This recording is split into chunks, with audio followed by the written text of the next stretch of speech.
That thing just say Utini? What the hell is an Utini? It's a martini made with ouzo. It's TD. It's where the Jawas go to bang. TD. No, it's supposed to be McClunky now. Oh my God. It's a trap.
Hey, you dorks, this is Gunnar Hansen, Leatherface from the Texas Chainsaw Massacre, and you are listening to The Dorkening. Hi, I'm Brian Johnson, and although you probably accidentally stumbled across it and have no idea why you're watching it, you are in fact watching The Dorkening. Hello, this is Tom Kenny, voice actor, the voice of the Ice King on Adventure Time, and SpongeBob SquarePants. Meow. Oh, Gary the Snail, too. Hey, guess what you're filling your eye holes and ear holes with? The Dorkening! Oh, I love the Dorkening. Very popular in Ooh. And Bikini Bottom. Hi, I'm Lou Ferrigno. You're watching The Dorkening. And you know what? You don't like me when I get angry, so don't get me angry. You better keep watching The Dorkening. Hey guys, this is Felissa Rose, and you're watching The Dorkening. Hey guys, it's Courtney Palm. We're shooting Death House, and you're watching The Dorkening. This is Anthony Michael Hall, and you're watching The Dorkening. Stay tuned. My friend's going to show you what entertainment's all about, baby. The Dorkening.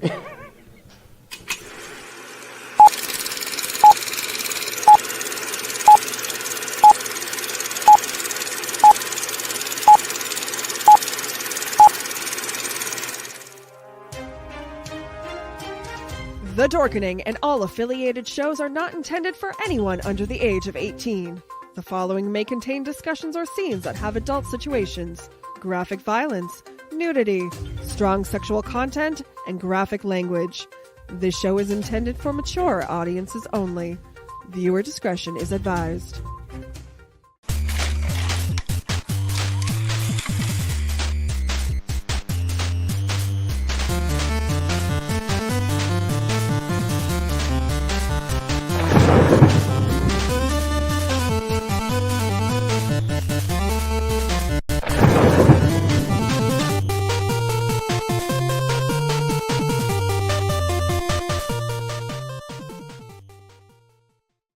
Rise and shine, my sinners. When Father Evil starts his day, he gets a little deadly. Deadly Grounds coffee has the richest, smoothest flavor you'll find anywhere. It's sinfully delicious. Once you go deadly, you never go back. Order yours at getdeadly.com. Coffee's so good, it's scary.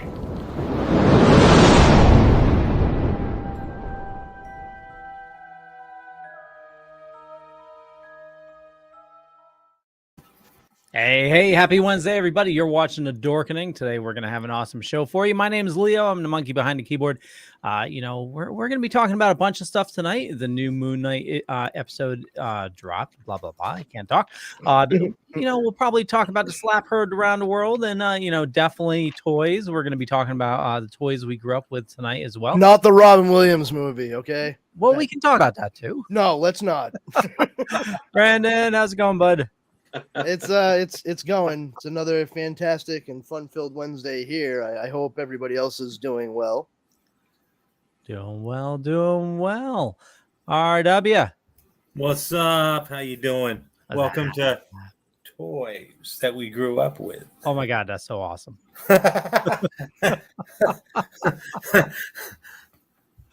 Yo, do you have toys to show? Not at the moment. I can grab it. I feel so unprepared. And John. Greetings, salutations.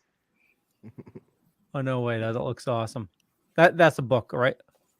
Yep, I got this in July of 1991 at the was it Walden Books, Burlington Square Mall. Walden Books, yeah. What's a Walden Books? No, I'm just kidding. J-Bo! I went into a bookstore once with John, and they had a little sign on all the shelves that said Alpha by author, which means they're all in alphabetical order by author. So I walk up to the attendant. I'm like, dude, I'm having a hard time finding this book. You're advertising it on every shelf. It's a book called Alpha by author. Can you help me find this? And they're like, what? And I go, yeah, see right here. It says Alpha by author. It seems like it's a wicked popular book since you have it on every shelf. And they're like, no, that means that all the books are on the shelf alphabetically by author. And I go, oh, okay. Like, oh, no. That's just a clever ruse we came up with to figure out who might be either an asshole or an absolute moron. So which one are you? I can see, why not both? Exactly. J-Bo says, sorry for busy prepping for Wicked Comic-Con this weekend. Where's Wicked Comic-Con?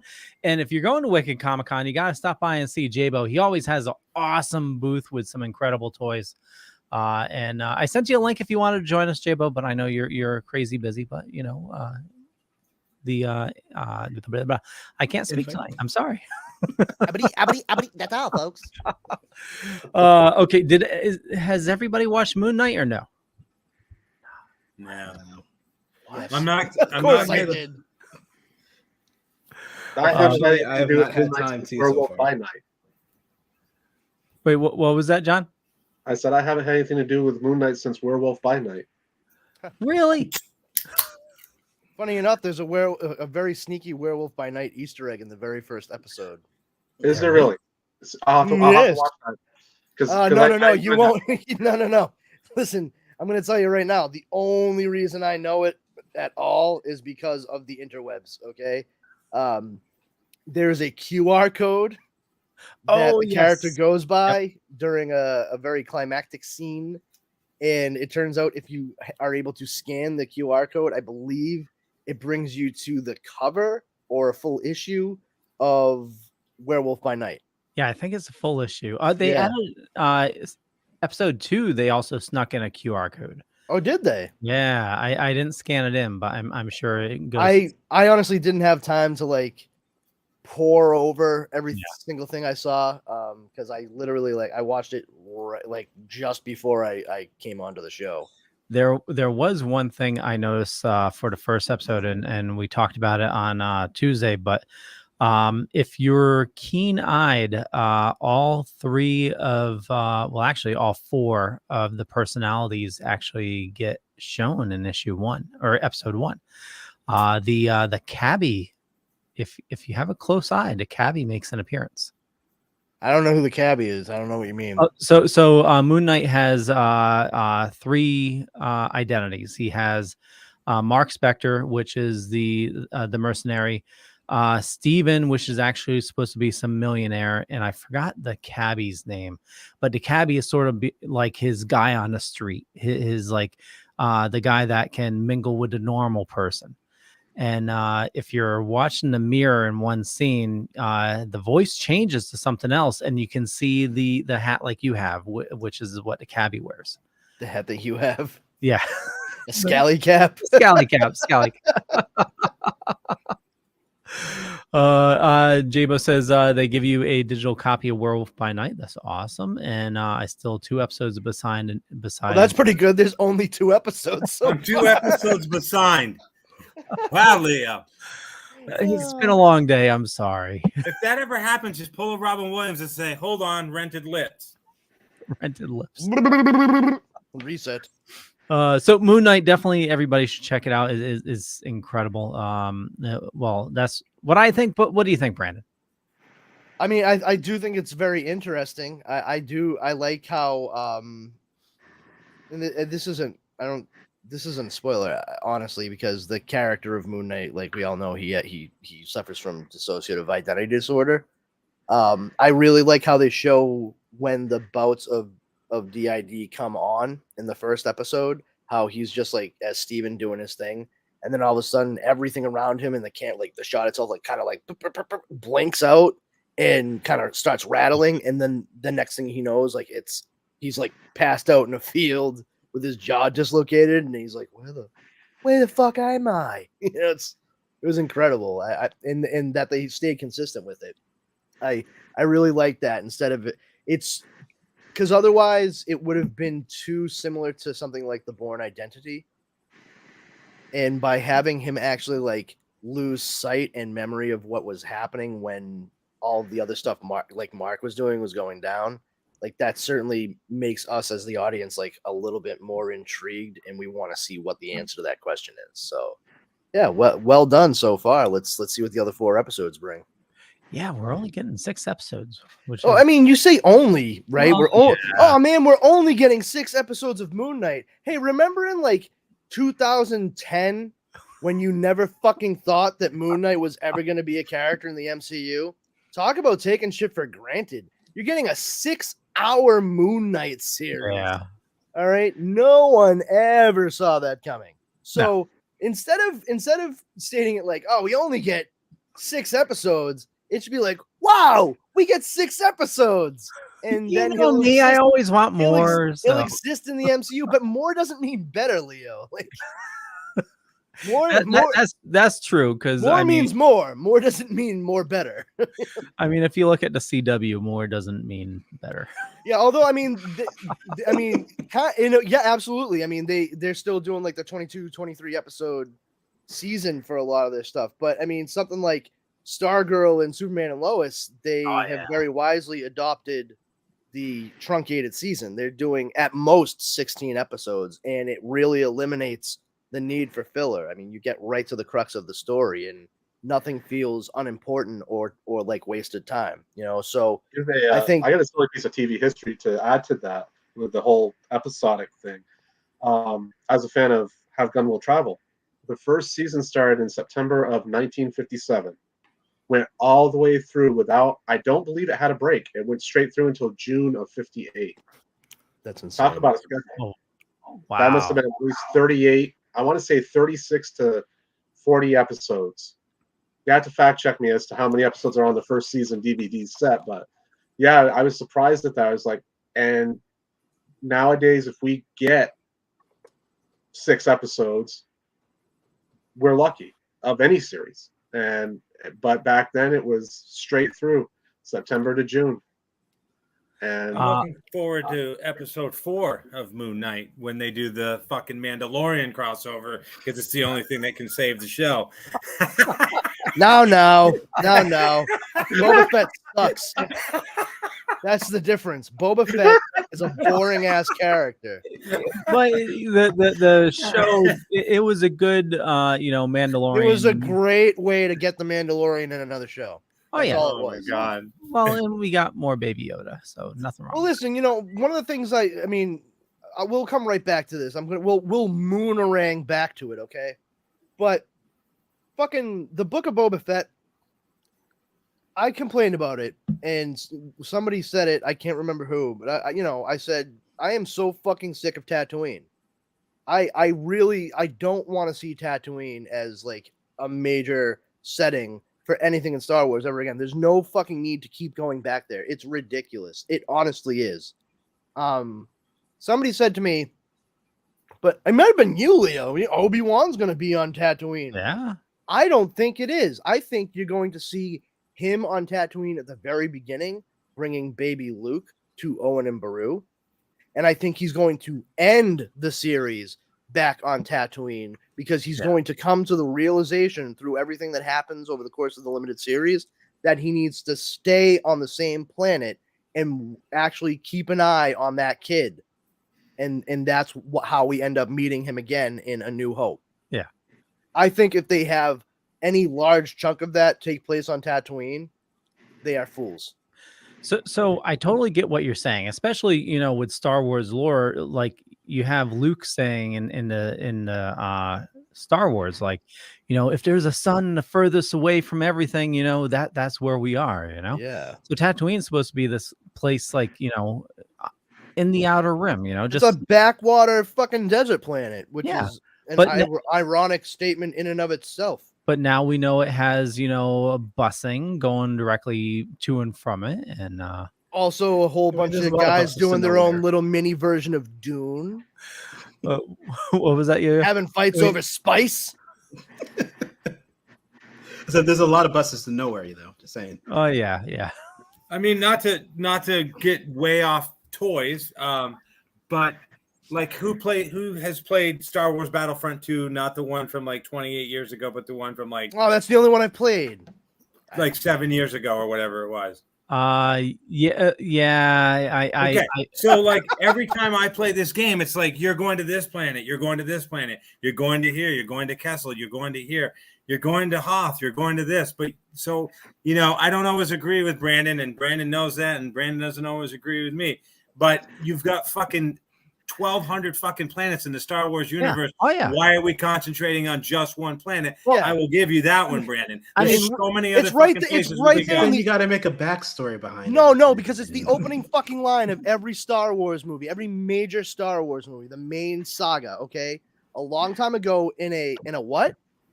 Galaxy far away. Galaxy, a motherfucking galaxy, a galaxy made up of planets that we know have sentient life on them. So why the fuck do we keep going to goddamn Tatooine? Because it's I don't give a easier. fart about what the fucking Hutts are doing. I actually just answered the question, and the reason is they built a fucking Tatooine set, which probably cost them fucking millions and billions of dollars. So instead of fucking building a fucking Kessel set and whatever, they're like, we got this fucking cool Tatooine set. Let's just keep using Dubs, it. man, believe it or not, no, that's not it at all. Because the set that they used on the Phantom Menace and continue to use is the same exact set that was built in the 70s in Tunisia. And they left it there completely unattended. And they were fucking amazed that it was still there when they went to go shoot Phantom Menace. And so I got a piece of history about that Tunisia. They made they got their money's worth out of it. It's not that. They just fucking keep glomming onto it. That's all it is. It's a story crutch. Go ahead, John. I had just a small piece of history about the Tunisia set, and Brandon, you probably know this. Do you know the movie that filmed there before Star Wars was the Franco Zeffirelli Jesus of Nazareth miniseries, and that just turned 45 on Sunday night. It's NBC. It premiered on NBC 45 years ago Sunday night, and for many people, that's the definitive adaptation of the life of Christ. We used to watch that and the Ten Commandments every Easter in my house. But I'm not saying that Tatooine set from Hope. I'm saying their new Tatooine set that they're using for Mandalorian and Boba Fett and all that stuff. That's what I'm saying, not the one from before. Yeah, but so much of that is rear projection and stuff anyway. I mean, some of it is, but then a lot of it isn't. So I think it's probably easier to recycle a set than go out and build another one. I mean, that's what they did, back in they have Disney money though. That's a cop out. Actually, well, you're totally right, Yo-Yo. They do have Disney money, and actually, because I'm an idiot and I like to spoil stuff for myself. God, it's gonna be Reddit again. Christ, I've seen tons of pictures of them building entire sets for Obi-Wan. So there you go. That idea doesn't hold water. Then They're just going to fucking shoot it on Tatooine because they are relying on it as a crutch. Well, and if you look at Mando, I mean, I think Mando, the reason why it's so interesting is because he keeps on going to all these different planets. Like you had that, That's you know, part of it. that spider planet. RW, have you watched all of Mando?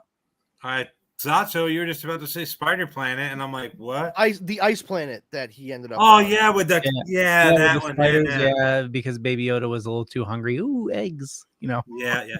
I mean, I can't blame the kid. I also like hard-boiled eggs. Yeah.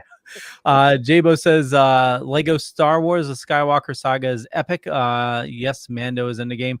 I saw a funny video today. Somebody run around as Greedo, like blowing up everybody in the Guta Solo. Sorry. in the canteen. Yeah, it's hilarious. I was actually going to bring that up, so I'm glad Jabo did. How many people got the Lego Star Wars game?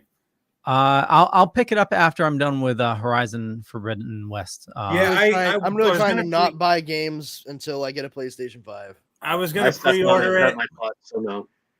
I was going to pre-order it, and then I didn't. And then, like, I saw a couple of other people had it, and I'm like, I'm still not getting it. You can go, okay, I'm buying it. But basically, when I got my my Xbox X series from GameStop, you had to buy it as a bundle. You can't just buy the fucking thing. You have to get an extra controller, and you have to get a freaking $100 gift card. I mean, they won't just sell you the thing. So I ended up with a gift card. So I used the gift card to get the Star Wars game and whatever. And so far, you know, it's pretty fun. But most of the Lego games are. But yeah. They're 2 years. I know. I pre-ordered it 2 years ago, and then somehow lost my $5 pre-order on another game that I pre-ordered because I figured I'll use that since I keep screwing it. But yeah, well worth the wait, I think. Yeah. I'm dying to play it, but I'm still stuck fighting robotic dinosaurs. Yeah. What? Goddamn robotic. What are you playing fucking Turok on an N64 or something? Yeah, exactly. Yeah. No, Horizon Forbidden West. It's you're going to LA now. Actually, oh yeah, it's takes place. God, if I'm going to LA, I gotta head out. Or is it San Francisco? It's San Francisco. It's the bridge. So you go to the Golden Gate Bridge, Las Vegas. Yeah, Las Vegas and the Golden Gate Bridge. Does it get destroyed somehow? Las Vegas and the Golden Gate Grid. Now I got Leo disease. Yeah. Oh God, is it contagious? Golden Gate Grid sounds like something from Tron. Oh my God. We got a cutoff clue with the Golden Gate Grid. Did you mean grid? No, I said grid. Are in two separate places, unless you're talking about the replica Golden Gate Bridge that's in Las Vegas. Then you're not in San Francisco. Yeah, the spatial, you know, the spatial like areas are definitely thrown off. But yeah, there's definitely Las Vegas in the game. Gotcha. And then you know, over some mountains, there's you can see the Golden Gate Bridge, which is destroyed. And I'm at the point where Golden Gate Bridge. Well, there's parts of it. It's you know, it's a cliche though. I mean, it is. They should have just had it like intact to subvert that. Yeah. At least you're not fighting simians at the Golden Gate Bridge, Leo. Fighting what at the Golden Gate? At least you're not fighting simians at the Golden Gate Bridge. Right. No. Oh no. Damn you dirty apes. Yeah. So Leo, you gotta do your research because we gotta do that special. Oh yeah. Anyways, so out of Leo, Brandon, and Yo-Yo, if you guys know each other's ages, who is the youngest out of the three of you? I mean, I don't know how old Yo-Yo is. See, I was trying not to do that to you guys because I know I'm the oldest. Well, Yo-Yo, let me ask you a question. What number does your age start with? 3. I am the second oldest, so Yo-Yo would be the baby. Okay, so Yo-Yo, we're doing toys, so why don't you kick it off and remember you're growing up as a kid and what was your go-to toy or toys or what thing was the thing that you had to have or played with so much that you wish you still had it, and maybe you still do. I don't know. Ninja Turtles were definitely like big for me. I remember one birthday I did get the blimp. I was very happy about that, but then I also found out that a family member died that year, so it's kind of like bittersweet, like that time. But I do remember that was an awesome birthday, other than finding out a family member died. So like the little like action turtles or whatever. Yep. Yeah, nice. Anything? Biker Mice else from that Mars. What's that? Biker Mice from Mars. Wait, hold on. Did you just call the Ninja Turtles fucking action turtles? It sounds like the fucking like the gas dollar station store one, you know? like the gas station version of Ninja Did Turtles. I say action turtle? Or You did did. You did. You did. You said action. I was just gonna roll past Oh, it, okay, but- so action. No, not me, man. Welcome to the fucking Wednesday Dorkening show. Like action turtles, like oh my god, all four of them. Yeah, I got Plato, Aristotle, Socrates. Wait, I don't think that's the right group of heroes. No, they're named after classical philosophers. I'm pretty sure. Wait, are they turtles? No, you know what? They're actually more like tortoises. What? They can't swim. And they're not Oh, really shit. ninjas. They're more like They're not ninjas as much as they are yoga instructors. Oh God. So yeah, it reminds me they of defeat their enemies with a calm meditational. It reminds me of those things that people post all the time of like the knockoff action figures. Instead of Rambo, it says Rambo or whatever, and then it's like Rambo. What the fuck? Yeah, and then Chewbacca's not even his name. It's like furry ape guy or whatever. Like Chewbacca. or they mix the you get the packs and it'll be like Justice League, but then Spider-Man's in it. Yeah. Anyways, what else you got, Yo-Yo? He's reaching for Ghostbuster. something. Yeah, that's he's what got I'm an trying to action look for. turtle. Something my brother gave me. I used to have like a old one. Oh, nice. Was always big with, that's something that like me and my brother share. So I have a lot of like vintage Ghostbuster stuff that my brother like gets me almost every year. Oh, that's awesome. I have that. And then I have over there, I have an Ecto 1. I also have a Lego Ecto 1 right here. So very Ghostbusters, like that's something like me and my brother share. So that's if you're still into collecting turtles, I saw that they're re-releasing the Turtle Van. It's available for pre-order right now at a really reasonable price. It's like only $500. No, I think it's 45. 100? That's ridiculous. No, $45. You have to send me a link because I had to order 2 of those. Who's got the licensing rights for that, Leo? Now, well, Nickelodeon, right? Nick, Nickelodeon. Let's see. Yeah, $44.99 Turtle Van. Send me the link so I can order 2 of those. Oh, yeah. I need to find a turtle van, dog. The turtle van. The turtle van. Yeah, I will be president someday. I don't care if I have to crawl up into some large American woman's belly and stick my head out, waving a flag. It's the turtle van. Oh my God. I will do it. It will be me. I will do it. That's all I mean. That's all I say.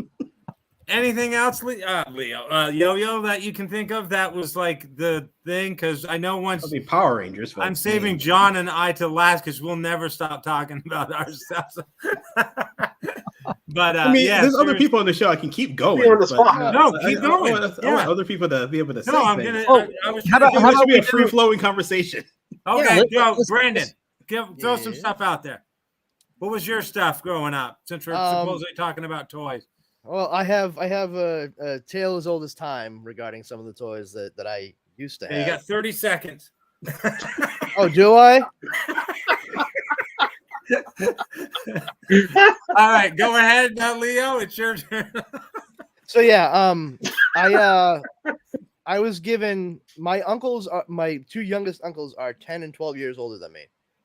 So they had reached a point where they weren't really interested in keeping all their old toys and stuff. And my brother Chris and I, we are 2 years apart, just like my uncles William and Jason.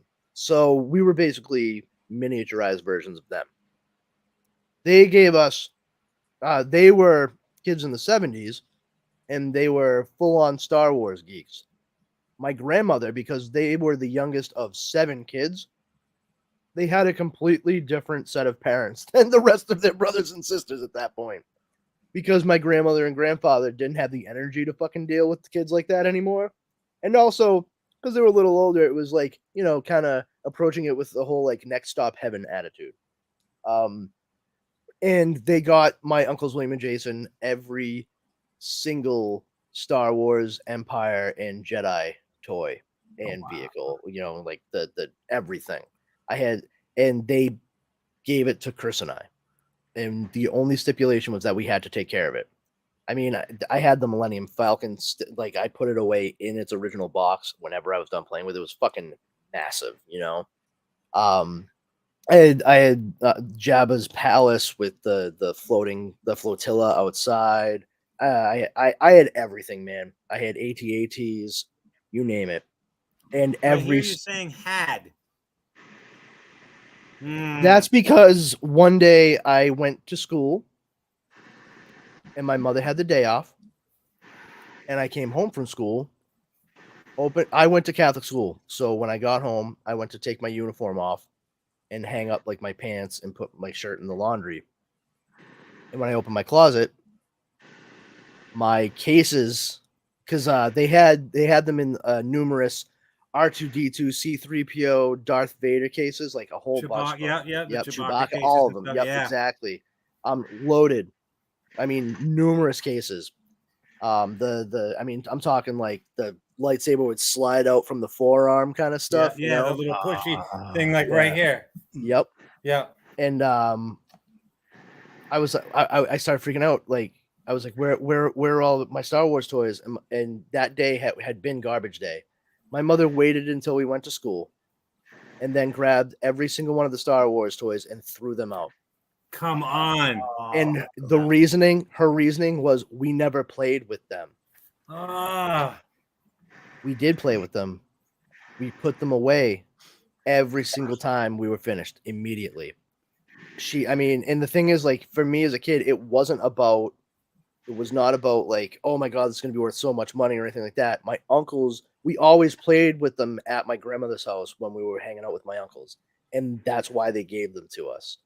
And the agreement was we'd take care of them. And we did everything we were supposed to. And we got punished for it regardless. Wow. And yeah, my mother, she was not very nice about those things. And like that, I'm putting that very nicely.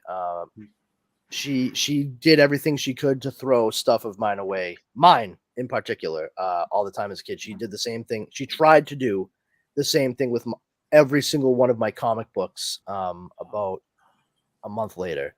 And that comic books were always like my big thing. So I almost had like a nervous breakdown as like a 9-year-old kid. I mean, I was screaming, like screeching.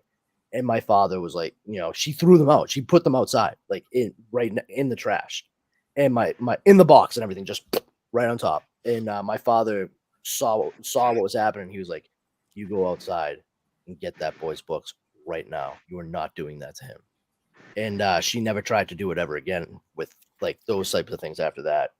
But she always did it to me, and that was pretty much it. Because the other toys, I never really got a lot of toys as a kid.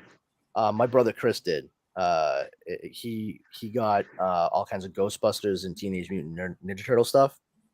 I didn't want toys after the Star Wars stuff got thrown out, because I didn't trust that I wouldn't come home someday and they would just be missing because my mom decided I shouldn't have them anymore. I didn't buy toys again until I was in high school. I bought most of the Man of Steel run from Kenner.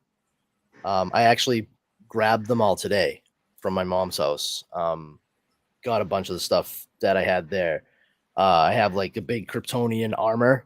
Oh, nice. Like the big purple suit. Weirdly enough, they have this thing called the Clark Kent Conversion Coupe, which is like a sports car that Clark Kent would drive, but you can stick a Superman figure in like the back portion of it. And when you pull this thing on it, the Clark Kent figure slides forward in the car, and then Superman slides forward, and then Superman pops up instead, because when you do it, wings pop out from the side of the car, because Superman would definitely need a flying car. Oh yeah, totally. But other than that, I mean, I just kind of played with the stuff that my brother was given that was never thrown out on him, and he had. That was because of my Uncle Wayne. My Uncle Wayne was also my brother's godfather, and he spoiled the fuck out of him. He and my Aunt Sharon, and they got him everything. He had the firehouse. He had the Ecto-1 toy. Not the Ecto-1. The Proton Pack toy. He had the traps. He had all the action figures. He had fucking glow-in-the-dark Ghostbuster sheets. I mean, and same thing with Teenage Mutant Ninja Turtles. He had the lair. He had the turtle van, the party wagon, whatever you want to call it. I mean, everything. The only other thing that I ever was into as a kid that I did get quite a bit of was Captain Power and Soldiers of the Fortune and the Soldiers of the Future.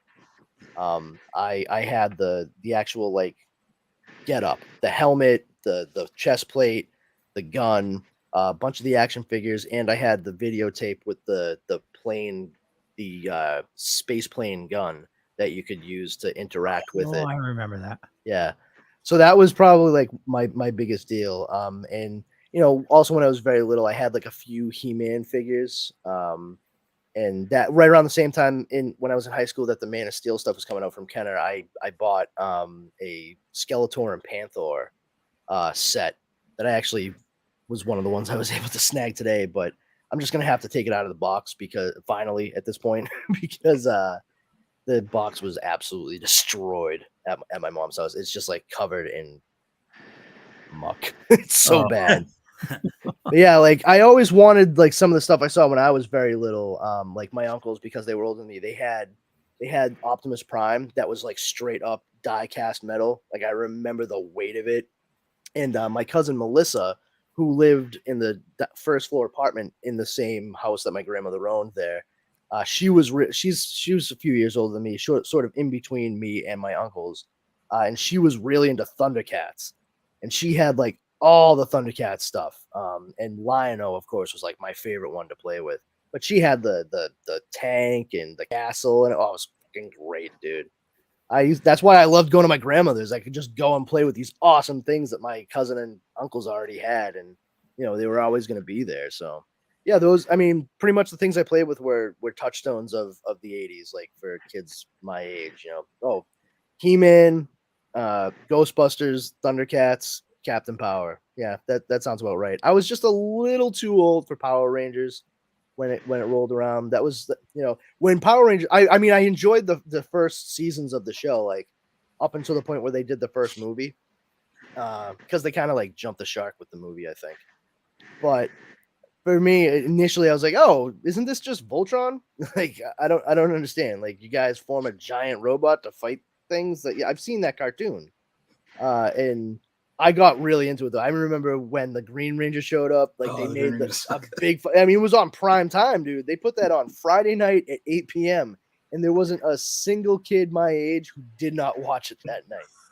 All the boys and girls came in on Monday and were like, "Did you see it?"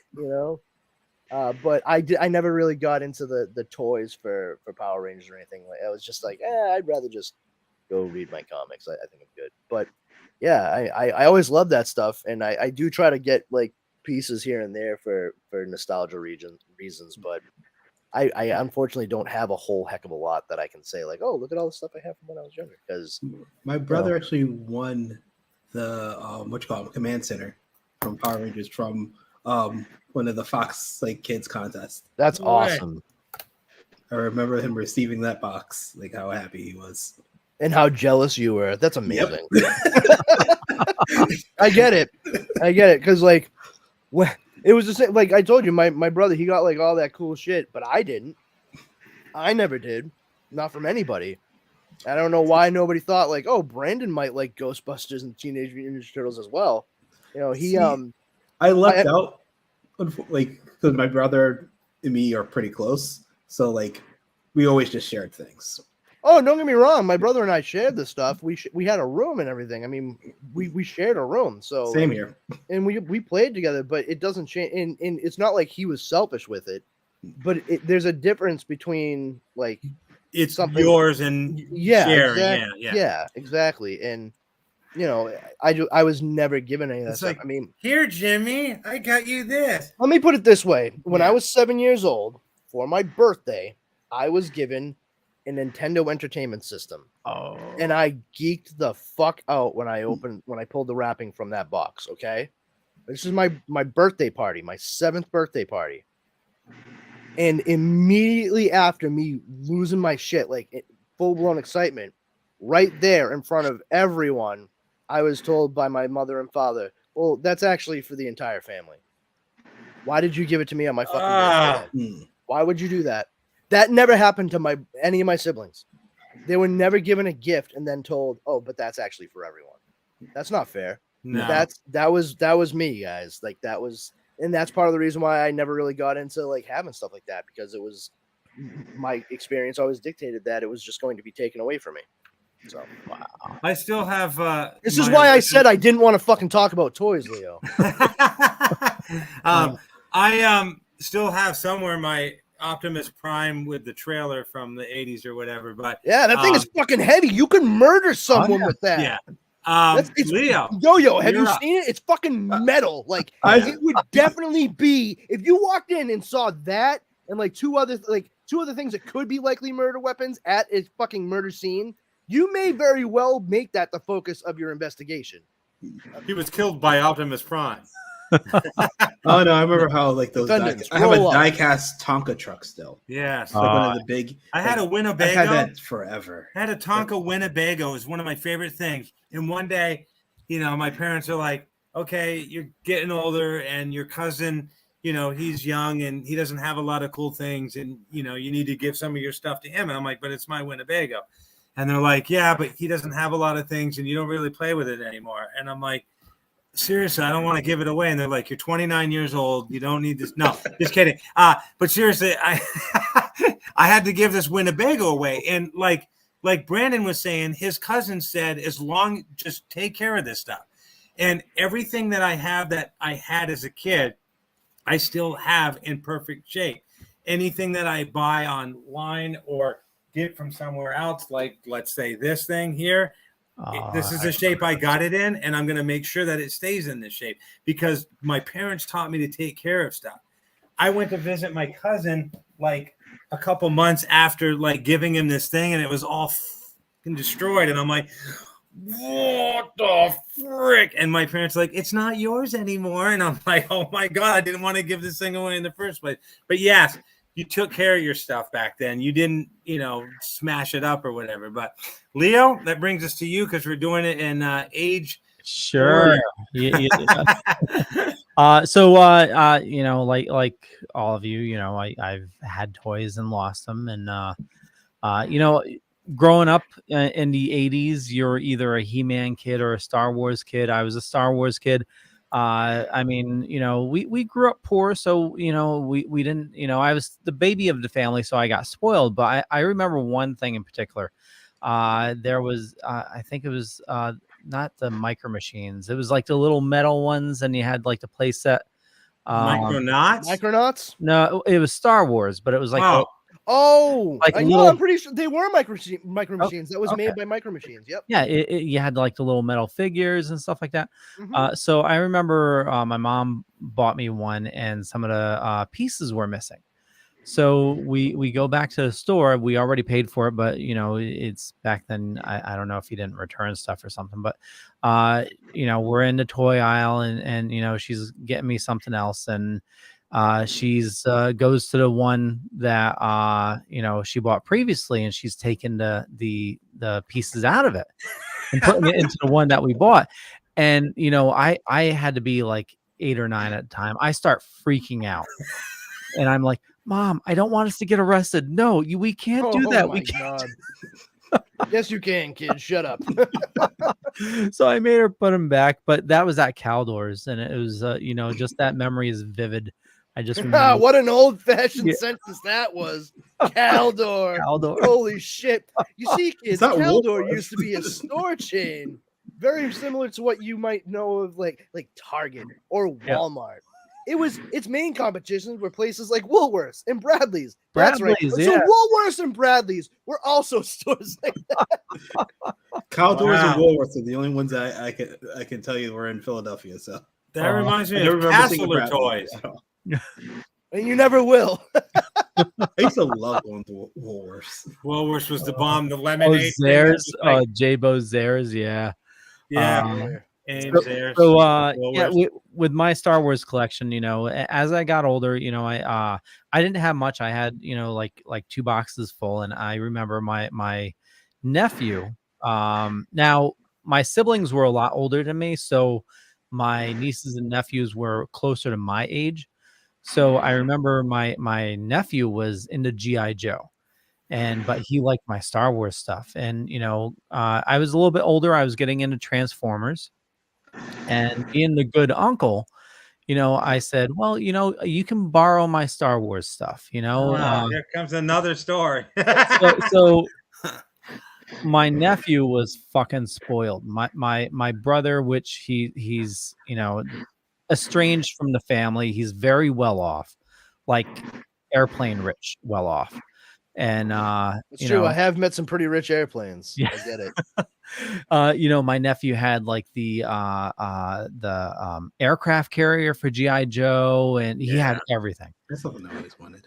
Oh yeah, it's so. Anyway, I let him borrow that, and I had to be. I don't remember how long later, but I'm asking about it, and he kept on blowing me off. Turned out my brother threw it all away. And so yeah, that was I remember I had like the Rancor, Millennium Falcon, had the Tidarian shuttle. So moved on to Transformers. Had quite a bit of Transformers. Had like Credit King, Optimus Prime, and like Devastator and all that. And I held on to it for the longest time. Come to my adult years, I move out for the first time and realize that life is very difficult. So ended up selling my whole collection so I can make rent one day. And now I've been, rebuying Transformers. I've been getting the new ones, and each one I buy is something I have a memory of.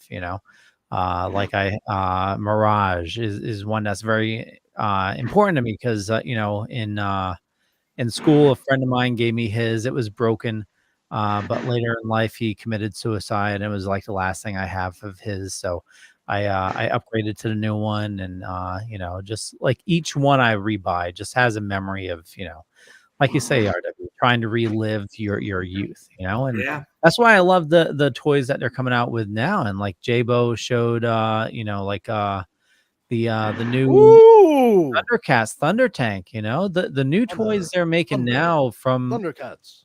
Is that almost 500? Yeah. That's insane. Can I just He ask said what that do- in the chat. I was can- like, hold yeah, on, I probably do. Real quick, because I own hold another on one. 1 second. What do I keep hearing? Like something sounds like it's rubbing against the microphone. It sounds like someone's blowing their nose to me, but I don't know. It sounds like a like static. Okay, Yeah. okay. Yeah. Right there. Yep. Yeah, I'm backing my phone away. See if that's it. Well, I can mute. Now it's just No, going it's not constant. it's not yo-yo. Okay, so now, mute everybody one at a time. Oh, it's John. It's John? It's John. Oh, yeah. Button. Who's got the button? What am I doing wrong? Oh, no, nothing. It is probably just could be your connection. Do Could you be have a fan on or microphone. anything that could be making any kind of noise? No, I turned the fan off. Okay. It almost sounds like Sounds like static. Like but now it's gone. Yeah, it's odd. Okay, where'd I leave off? Transformers. So yeah, Thundercats. I got 4 of those on pre-order. Those Oh, tanks. nice. Why not? You feeling generous? Put a 5th one in for me. There we go. I was gonna pay my mortgage this month, but instead I was like, you know what? Let's get fucking 5 of these things. No. Go ahead, Leo. Yeah, the one thing that I had an awesome memory of growing up, and I'm sure a bunch of you had it. Is Why this would I is have not your memories? Yeah. I don't have your memories at all, Leo. That's such a weird statement to make. sorry. No, I mean like the Atari 2600. You know I what? still have that, and I have Oh my God. I have probably 5 times the amount of games shown in that picture. Wow, this is somebody selling it on eBay. Oh my God, I loved my Atari 2600. It was I also have the ColecoVision with the rollerball still. Oh, nice. And the turbo steering wheel with the gas pedal or whatever. So, like I said, anything that what is that one? The Sega? Sega. The original Sega or the Genesis? No, it is not a Genesis. Oh, it's the Master System, Game Gear. Game Gear. Oh, wow! I still have mine too. Do you have the thing? Oh wow! Do you have the magnifying glass thing that goes over to make it bigger? There you go. He's Do you like, have who the you talking TV to? input to turn it into a television? No, I don't. Ah. In my defense, this actually was not. It wasn't mine, technically speaking, until about 4 days ago. This used to belong to my brother-in-law, and my wife found it downstairs in the basement. And I was like, what? And I plugged it in, and no, it doesn't work. It's dead. But the games here, man. I mean, Jurassic Park, Super Return of the Jedi. Oh yes, I remember that. Sonic? Let's see, Sonic 2. Oh, Lemmings. He's got fucking Lemmings, guys. I couldn't believe it. Sonic Spinball. This game was awesome. That's insane. Sonic Chaos. What else? Taz in Escape from Mars, where the bad guy is Marvin the Martian. Indubitably. I mean, yeah, I saw this and I was like, oh, I wanted a Game Gear in the worst way when I was a kid. The worst way. One of my best friends in the world, Fabrice, he had one. Can you tell Fabrice was of some kind of French descent, considering his first name? And he had the Game Gear, and I wanted it so badly. And then I kind of like decided against it once I saw the fact that he put batteries in it, but you could only play it on batteries for like 45 minutes before you just need to go plug it in. And that just wasn't worth it to me. I was fine with just holding on to my Game Boy. I'll play Black and White Super Mario Land until the fucking cows come home instead. But yeah, I might try to find a working Game Gear just to try those games out. I don't give a shit. I'll pay the money for it. I don't care. Back in like 95, I think it was, I worked at this movie theater in South Burlington, Vermont, and my mom was on this like low-income housing thing, so I couldn't live there or her rent would go up. So I slept in my truck for like 6 months or whatever. And every day at whatever time it was, 5 o'clock at night or whatever, Star Trek The Next Generation was on an ABC affiliate station. And I would plug in the little TV adapter with the magnifying glass thing on my Sega and sit in my truck and have a cassette into my car going into the headphone jack, and I'd watch Star Trek The Next Generation with the sound coming out of my truck every single day. I'd watch Star Trek The Next Generation with that little TV adapter or whatever, which I still have. Look at that. Everybody else was living in 1991, and you were fucking in like 21. That's fucking dope. You were ahead of the curve on that. That's what everybody does now. Berserk. Oh my God. I love that game, but I always ran into the fucking side as I'm trying to walk and they go, I'm like, fucking stupid. So Tom Morris brought up something great. And this is another memory of mine, the video game crash of the 80s. I only know of it because growing up poor, we didn't have a Nintendo, we had an Atari, and it was after the crash. And I remember being so excited because we went into KB Toys and there was a bin full of Atari games marked down to like $1. Yeah. And she's like, pick up any game you want. And I'm like, I was freaked out. And stupid me picked up Space Shuttle, which was the worst. Why game. would you fucking Well, do that? Because as a the kid, that fucking sounds artwork interesting. got you every time. The artwork, you're like, Yeah. holy shit, look at this artwork. This game's awesome. And it's a fucking square going like There this. is a book of the Atari artwork. That Oh is my God, so yeah. awesome. I know. Yeah. John, I muted you, so just unmute yourself when you want to talk. So was John next or RW? Who's next? It's John's turn now. Go for it, John. Don't forget to unmute yourself. I I don't got know you. what's going on with his feedback. We'll figure it out. He's not unmuted yet. He's messing with us now. He's No, fooling a he's Randy. not. He's not. Let me. Oh, there. No. Yeah, he was. I told you. He's pulling a Randy. Okay, go ahead, Mr. Shanty. 30 years, That's dirty. 30 years hanging with this guy. This You- guy, you that learn guy. Yeah. Well, This Wait. friggin' guy. My allergies. Wow. well, before I begin my story, Brandon, 2 points for you with Captain Power. A silly fun fact. Was it Sven Ole Thornson? Yep. Who was on the show? And isn't he one of Arnold's? Yep. He was one. They Okay. used to work out together and go to the same competitions. He Okay. actually got a lot of work in Hollywood because of Arnold Schwarzenegger. Same thing, sort of the same thing with how Arnold Schwarzenegger was the one that recommended that they ask Lou Ferrigno to audition for the Incredible Hulk when he decided against it. Okay. This is Lou I just want to make Ferrigno. sure. You know 'cause what? I I don't like it when I'm angry. Oh, sorry. What was that, John? Because when you were doing your Arnold impersonation, they mentioned Captain Power. I was like, well, wasn't Sven part of the Captain Power cast? And because I remember him He being was. in Conan the Barbarian and Running Man and things like that. And the second thing was, do we have He-Man and the Masters of the Universe to thank for why we have Power Rangers? Because wasn't Saban and Shuki Levy, weren't they story runners or something like that on He-Man and the Masters of the Universe? No, I think we have Power Rangers because they wanted to save money and reuse footage. So the reason we have Power Rangers is because Haim Saban went to some potential investor meetings in Japan, and while he was staying there, he was putting on the television just to like have noise going, and he saw these like kids shows that they called Sentai, and he actually started getting like sucked into it. He's like, I give him credit, like he was an older dude, he's like just there for business. He's like, this is fucking cool. He really liked it. And he was like, this is Well, there's a let me lot of rephrase the potential. question. Did they get their start on He-Man? That's what I'm trying to remember, is if they got their start on He-Man and the Masters of the Universe. I don't know. Let me. Well, Neil, you look it up. I'm going to get my cartoon encyclopedia book. That's why I was curious, because I know that. I'm looking.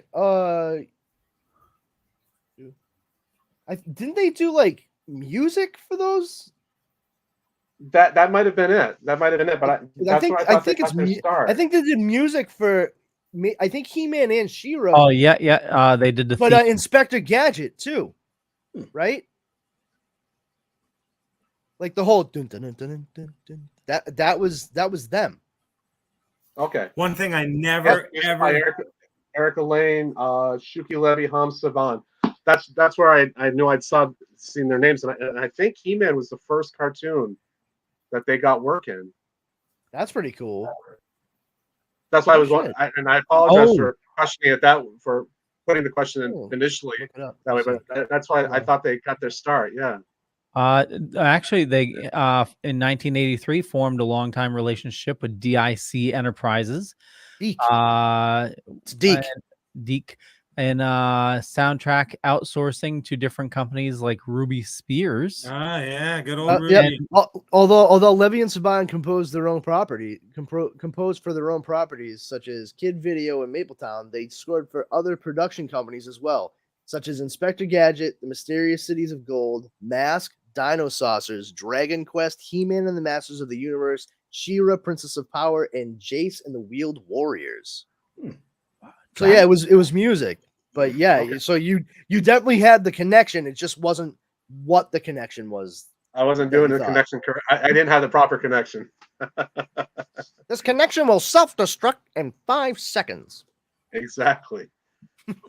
Exactly. Yeah, I don't think I knew. I think I knew that they did so much though. That's crazy. But yeah, like he saw the Sentai shows in Japan, and he thought they were awesome, and that's why I think he first went to like, I think he was trying to work with Stan Lee on some stuff, and then eventually got together with Fox because they started doing Fox Kids. It was they merged or something like that. But yeah, he basically ended up he enabled himself to make money hand over fist because of that corporate merger with Fox Kids Network. And now Saban is branching out to all kinds of things besides like children's entertainment. So, hey, good for them, and good for him for seeing something that was so popular far away from like North America and saying like, yeah, we can absolutely take something as cool as this and make it just as palatable for kids back in America and Canada and stuff. So yeah, that I get it. But the funny thing is, because of some of the things that had come through from Japan already, such as Voltron, like there were kids like me who were just old enough to remember that being on. And that was the very first comparison that a lot of us made when we saw like the commercials and stuff like that for this new show. Like, look at these uniforms they're wearing, and they're just like jumping in individual like animal type robots, and then they make this big old robot with a sword. Yeah, okay. It's just like when I saw Avatar. I'm like, yeah, I've seen this already. It was Ferngully the Last Rainforest as a cartoon, right? Speaking of commercials, I got a bunch of them. I'm gonna show, and I'll splice them out. But John, I'll let you come up with your first item, and while you wait for that, here's a 30-second commercial. Mego presents the Planet of the Apes action figures. Dr. Zaius, the orangutan scientist. Cornelius, the archaeologist. Zira, the woman scientist. The soldier ape. And the astronaut. All Planet of the Apes action figures sold separately by Mego. Why does it sound like it's like Hey, where did John go? Hey, hats off to them for for saying that Zero was a woman scientist and not Cornelius's wife. They could have done that. Oh wow, that's great, man. Wow. Jesus. Bet you those are worth a pretty penny. Not really, no. No? They're not the original. They're the reissues. Oh, gotcha. Yeah. The reissues are like nowadays, like what they're doing for reissues is just awesome. But sorry, continue, John. No. I was just saying, I used to have the originals. And that's my story, is that it was November of 1976. I was 3 years old. And 3 months before, I had seen Planet of the Apes on the WCAX Saturday afternoon movie. Then I was staying with my grandparents, and I just became a huge fan. And so, anyways, we were visiting with my grandparents on that Sunday afternoon, and I just happened to look upstairs, and there was the Planet of the Apes treehouse. And I looked and I pointed and I said, I want that. So my grandmother looked at my father and she said, Joe, go upstairs and get all of that for him. My father, being a traditionalist, was furious because if it was for Christmas, it was supposed to be for Christmas. But she insisted that I'd seen it, and so she had gone. I don't know if my grandfather went with her, but on his behalf as well, she went to all the major chain outlets, Zayre's, Harry's, Woolworths, Ames, and she got all of the Planet of the Apes stuff that she could find for me for that Christmas for 1976. So I had all of the action figures, the catapult and wagon, the jail, the treehouse playset, the battering ram. I'm probably leaving something out, but it was a very nice Christmas, to say the least. Yeah, it certainly sounds it. And for those of you who don't know, Harry's was probably one of the greatest stores ever. It was on the Barry Montpelier Road in Berlin, Vermont, and it was just this huge family-owned like Walmart, basically. But it had everything, and it was just the coolest place that you would ever want to see. Nice. Wow. Yeah. Man, that's awesome. Yeah. Shit. And that started my friendship with Mego. After that, it started, and then I got the Star Trek action figures, the greatest superheroes.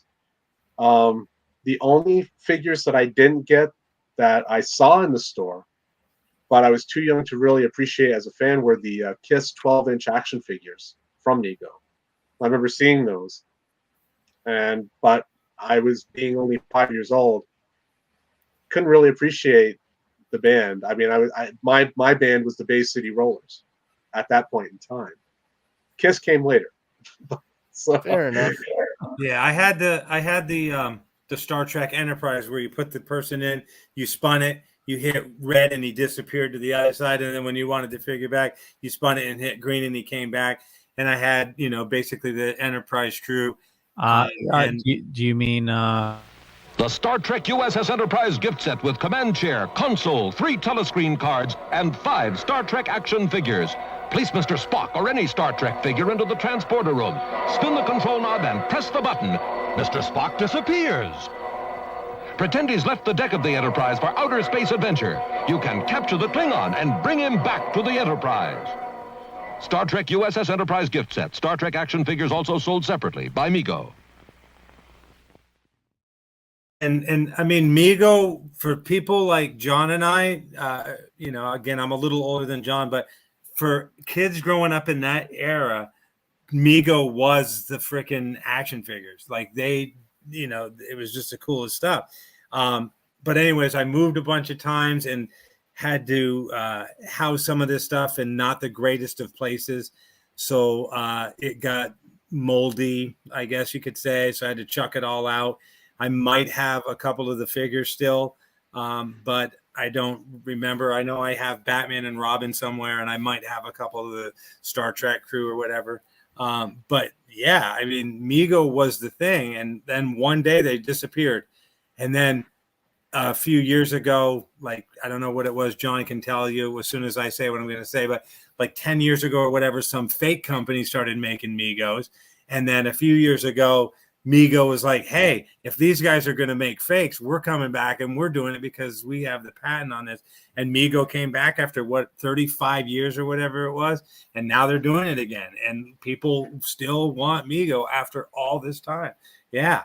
And it's just, again, I know I talk about the 70s and 80s all the time. And for those of you who weren't really there, you don't get why I'm so passionate about it. It's just, we had like some of the coolest stuff, and the fact that they bring in some of this stuff back is amazing. And they're making them for the most part the exact same way that they did 35 years ago. They've updated it very, very subtly, but for the most part, they look just like a Mego action figure. But yeah, they were the power company, power action figure company back in the day. But go ahead, John. Well, Continue. to your point, basically, the wise tale about how Mego went from being the #1 toy company in the 70s to filing for bankruptcy in 1982, I believe it was, 82 or 83, with Star Wars. Something happened. Now, depending on who you talk to, if you talk to one person at Mego, they're going to say, well, we were offered the Star Wars license and we passed. If you talk to Marty Abrams, he's going to tell you, "Oh, I was out of the country when the Star Wars license was being offered to me, so somebody else declined it, and therefore there you have it." So it depends on who you speak with. But either way, Mego passed on Star Wars. Stupid. Bernie Loomis, Bernie Loomis of Kenner Toys said yes, and the rest is history. And our action figures went from being 8 inches tall to 3 3/4 inches tall. And we got an early version. What's a shame is with, everybody can license Star Wars stuff now because, hell, you can license Star Wars if you want to pay. Why Mego doesn't somehow try it? But if it's a Kenner only still thing, maybe that's why. But can you imagine what Mego Star Wars action figures would look like? I mean, they'd be, we'd love to see that. But. They'd be big. Yeah. Well, they had prototypes for Thundar the Barbarian, I think. They were going to do a Thundar line. I think around 81. It was there's cards. I don't know if they're fan made or if they're actual Mego cards, but I think the word was they were going to try. There's Logan's Run prototypes that they were going to do. I think they considered Kung Fu. I could be wrong. That you have to fact check me. But yeah, once they were big until May 25th, 1977. After May 25th, 1977, no more. And what they did was they went on a buying spree. They ended up scooping up every property that became available to them. So if somebody said, "Do you want Kiss?" We'll take Kiss. Do you want Buck Rogers? We'll take Buck Rogers. Do you want the Dukes of Hazzard? We're going to take the Dukes of Hazzard. Do you want Star Trek the motion picture? Yep, we'll take that. Do you want the Black Hole and Moonraker and down the line? And all of those properties, maybe Kiss being the exception, they were failures because the films did not do well. Our television series only lasted 2 years. Buck Rogers only lasted 2 years, was stifled by the writer's strike of 80, 81. And then Black Hole was unfortunate. I don't think it was a critical success. Star Trek the motion picture was not exactly. The boring picture, yeah, that wasn't a critical success. Moonraker, nobody wanted 12-inch action figures of James Bond, Drago, and Jaws, and all that. So, but that's awesome. That's a story of Mego. Yeah. Wow. What else you got, John? Anything? No. Now we're going to turn it over, and I'm going to use the Kiss moniker for this. You wanted the best. You got the best. The hottest man in the land. Not even. No. You wanted the best, and since he couldn't show up, RW, everybody. Thank you, man. Well, I'm not gonna. Again, you guys have touched on a lot of stuff. I never got into the Power Rangers ever, and it's like I go to a Comic-Con and they're like, "We got Green Ranger #2," and I'm like, "Who cares? Like seriously?" And they're like, "We got Red Ranger from season 1 and was in 2 episodes," and I'm like, "Why did these people not?" Whatever. Anyways, so here's some of the stuff from behind me. So I used to play Battleship, and then someone decided to do electronic Battleship, and then you got Simon, and then somebody was like, "Well, Simon's making a lot of money. Let's make our own, and we'll call it Einstein." And then you got Simon, you got the Galaxian, and you got Donkey Kong and Pac-Man and Frogger over there. And when I was a kid, this was the biggest thing, right there. Unfortunately, I don't have the battery covers, but electronic quarterback. And every kid in school had one of these, but me, because my parents were poor and we couldn't afford this kind of stuff. So I picked these up more recently.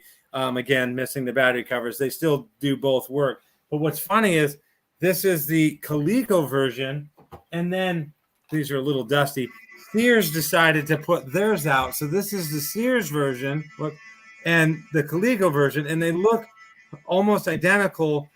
And they play exactly the same. It's just one says Sears and one says, Coleco on it or whatever. But this was the big thing when I was in school. Every kid who had money had this. And then I had this little game called Blip. And if you never played this, basically you wound this one doesn't work. This one's Tracy's. But there's a red light in here. There's also no batteries. You wound this thing up, and there's 3 buttons here. And this little red button just sporadically would go across this thing, and you didn't know where it was going to go, and you had to catch it with one of these 3 buttons and send it back to the other person, and they had to try to catch it. And I mean, literally, Tomy was the electronics, company for a while. They did Hit and Missile, they did Digital Derby, which was literally just had a little steering wheel with a car that when you move the steering wheel went back and forth, and the background was what moved. You had to move your car and stuff to like not run into shit or whatever. But the big thing for me as a kid, and I would spend hours, and like I said earlier about taking care of my stuff, this thing right here, I actually have had, and I was trying to find a date on it earlier, and I couldn't find the date, but you can almost see the sticker of how much it cost. I mean, I can't read it because it's so faded, but the sticker is still on this thing.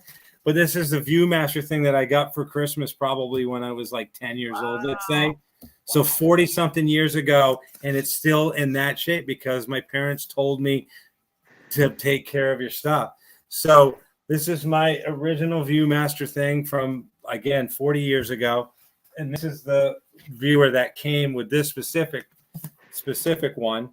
But then later in life, they redesigned it. They got the really nice looking one. But before that one, this is like one of the old school ones, the old school Viewmaster. And then over here, I got this, which is kind of cool. Oh, hey, you got King Kong. And you gotta have Tron, of course. But this one actually, so the way these work, if no one knows what these things even are, some people don't, you actually had to hold them up to the light. The light showed through here, and there was pictures in here, which might, if I can find the camera, there you go. So see, that's Skeletor from E-Man. You feckless boob. Thank you. But this one takes 2D batteries, and inside is an actual light. So you push this down for the light to light up, and then this one would change the slide. So I never had one of these as a kid, but I found this on eBay and was like, I got to have that. So this one, you wouldn't need a light. You hold the light on and you would change or whatever. But yeah, this was my thing as a kid. Again, parents didn't have buku money. So these are all the ones that I've acquired through eBay. A lot of these in here were from eBay as well. But like I say, this thing is jammed full of things. But these right here are actually ones that I've had ever since, like 40 years ago when I was like 10 years old or whatever. Because again, parents told me to take care of my stuff or whatever. So for me, I would just sit around looking at these, you got Wizard of Oz and so on and so forth and blah, blah, blah, blah, blah. But yeah, I mean, when you come from not a very wealthy family and you don't get, a lot of things, you learn to take care of the things that you get because you're not going to get anything else. So it really does impress me that this thing is 40 years old and still looks that good. Yeah, that's amazing. And again, I've moved a bunch of times and it's been in storage and not in storage and in storage and not in storage. But this brings me back, like I say, 10-year-old kid just sitting there, trying to find the window or the light wherever it was so that I could look at these things. But yeah, I mean, again, the 70s and 80s were pretty cool. All of these work. Like I say, you got Donkey Kong and there's Pac-Man and Frogger and Galaxian. But a friend of mine had the Pac-Man one and he let me borrow it. That was so much fun. See, I feel silly because the oldest toys I still have is a Fisher-Price camera that my mom got me. I love that. It was like a big plastic Fisher-Price camera. It had like the you turn the lens and it's like have different filters on it. Yep. And my Tonka truck. Those are the two oldest toys I still have. Speaking of Fisher-Price, one of my favorite things, and to this day when I visit my storage unit, which John's seen, and it's insane. There's probably, I'm not even joking, 150 banana boxes full of stuff because some is mine, some was my parents, some was, this person's, and I just have all this stuff. And it's about hour-and-a-half drive from here, which is 3 hours trip. And then once you're there, you're looking through boxes, and then, time goes by and you don't get the chance to go, I need to throw this out. I need to get rid of this. But I've been trying to get there and stuff. But now with gas at $400,000 a gallon, it's like not something that I'm doing. But one of my favorite things, and every time I open a box and I find it, I had the Fisher-Price Ferris wheel, and it had 4 little figures. One was like a little dog, and then 4 other ones. And you cranked it up, and I think it played In the Good Old Summertime as the thing spin. And I'm 56, and I'll go there and I'll crank that thing and I'll listen to that. And it brings me right back to being 5, 6, 7, 8, however old I was when I got that. And I'm like, wow, that's so cool. But yeah, Fisher-Price Ferris wheel. But yeah, I mean, again, toys, as a kid, and the kids of today, unfortunately, in my opinion, they don't think they're gypped, because all they do is play PlayStation and Xbox. And don't get me wrong, I play it too.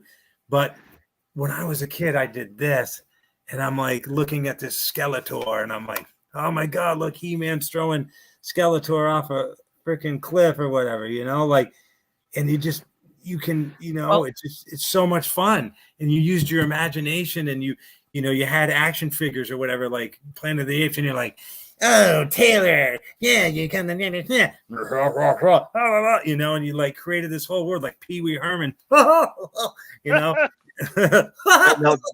hold on. Now, there's a concept. Let's put Pee Wee Herman on the Planet of the Apes. I don't make monkeys. I just train them.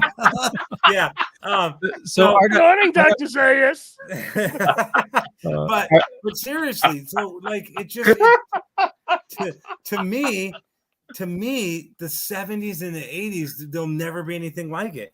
And we could get into magazines and trading cards and comic books on a whole nother show. But like Starlog magazine, Mad magazine, Crack magazine, Fangora, trading cards. You'd go buy a pack of trading cards for like 15 cents. And now that same pack of cards, somebody on eBay wants $6 for it.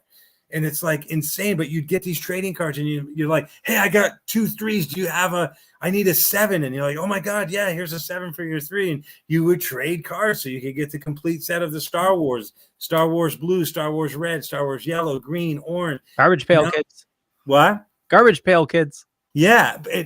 And my thing was wacky packages. Wacky packs. I was going to say wacky packs and garbage pail kids, man. Wacky packages. I just loved them, but again, that stuff is kind of like the only people who care about that are people like us who go on eBay and go, oh my God, wacky packages. And somebody's selling the Marlboro one for $7. And you're like, oh my God. Like, I would never sell my stuff for anything. Like, if this thing right here was worth, like $250 and I sold it, I wouldn't have it anymore. And the memory of this thing growing up, like you said, your cousin gave you something, it meant something to you, or your brother gave you something, or your aunt, or whatever it is. That is something that's almost priceless. Again, if you were like, hey, RW, I'll give you $150,000 sold, here you go. Fuck the memory, but like, it's just, the things back then were so different than today, You hit up on something that's very important. And even like, we mentioned like the Atari 2600, back in those days, even the video games, you needed to use your imagination, I mean, that's why Atari gave you such awesome artwork. When you're playing the game, you're using your imagination, like, oh my God, that's what the dragon should look like, or whatnot, and we're past an age where kids, they like the video games. They get shown whatever they want, and they don't really use their imagination. So it's definitely a time gone. It is, and that's why I'm glad that we, the 5 of us are here and we're talking about this, because it's like, you try to tell anybody today what it was like, and they're like, dude, that was then. You're an old fart. I'm like, you're damn right I am. But we had the coolest shit, and like, go online and try to buy some of this stuff. And like, it's like fucking tripled in price. And like, if there was such thing as time travel, I would grab all the money I have right now. I'd go back in time and I'd buy all this shit, come back time, and I'd sell it on eBay, and I'd be a fucking millionaire because this stuff is like, some stuff doesn't even exist anymore, like the Wayne Foundation Mego thing, the Planet of the Apes. What's it called? The Planet of the Apes. Which one? The whole Tree house. The tree house. Like these things are like fucking $15,000 or something. I mean, it's insane. Leo, there's not that many left. Go ahead. Leo, if you have a chance, look up the price right now. The rarest Mego item, I think, is the Wayne Foundation playset that was released in 1977. Yeah, on eBay. That's not what it's going to sell for, but it's what somebody wants for it or whatever. But it's still in a box or whatever. But like I say, if time travel were possible, you go back to the 70s and just stock up and bring all that stuff back to now and put it up on eBay in its original packaging, and you'd be rich. Oh, I remember that. Who here used Toy Shop magazine back in the day? Can you throw that up there, Leo? Not me. Okay, so I remember seeing one of these at a yard sale and wanting it so bad, and we couldn't get it. 1,200, 1,500. It's insane. Yeah. I mean, I bet you this Charlie Brown thing is probably like, in the 60-something dollar range. Maybe. I don't even know. I don't even care. But it's amazing how much some of this original, like I want the G.I. Joe space capsule thing just because I think it looks cool. And it's like freaking like, 60, 80, $100. I'm like, wow.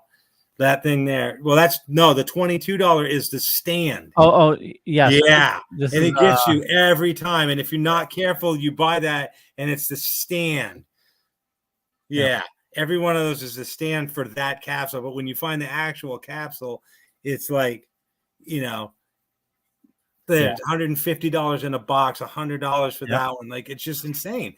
And and the one thing I forgot to bring down here for this podcast, and I knew I'd forget something, is the Montgomery Ward's catalogs that I have. I have a 72, a 77, a 79, and an 82.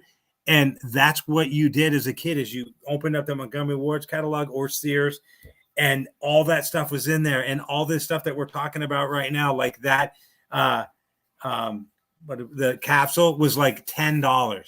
And the Wayne Foundation thing was probably like $20 or whatever. And if we remember, the companies like Kenner and Mego, Mattel, they would do exclusives for Sears or Montgomery Ward's or even service merchandise that you couldn't get anywhere else. Kind of like the agreement that Mego and Topps entered into.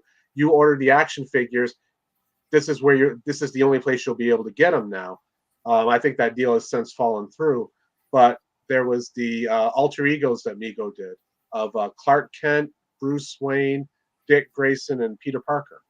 And you could only get those through Montgomery Ward's. You couldn't get them anywhere else but Montgomery Ward's. They were exclusive to that. And then for Christmas '79, because I was a fan of the Incredible Hulk, Sears had the Incredible Hulk, I want to say Hideaway vinyl playset, and it wasn't officially Mego, but it was a vinyl playset that you could use for the 8-inch Incredible Hulk and other World's Greatest Superheroes action figures. And Funko does that now, where it's like, get this Batman exclusively at Target, or get this Batman exclusively at Best Buy or Walmart or Amazon or whatever. So yeah. Oh man, that thing is cool. Yeah, eBay's a bad place to visit. Trust me, I know. I'm well aware, man. I bought all those statues in like a 3-month time frame, and that was real stupid. It was all mostly through eBay because I couldn't find them anywhere else. Do you enjoy them? Yeah, of course I do. I wouldn't have. Yeah, I know, but it's not stupid if it makes you happy. No, I said it was a stupid amount of money. Oh, yeah.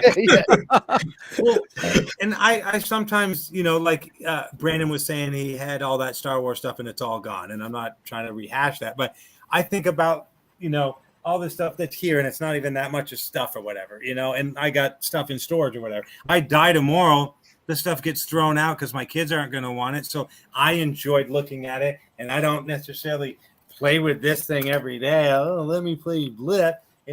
Oh my God, it's electronic football. I gotta freaking get my fix. No, it collects dust, and that's it. So why do we collect stuff? And we said it earlier. It's the nostalgia of being a kid, and you get to look at it and you go, "Oh my God, I remember when I was 10 and I used to look at this thing all the time."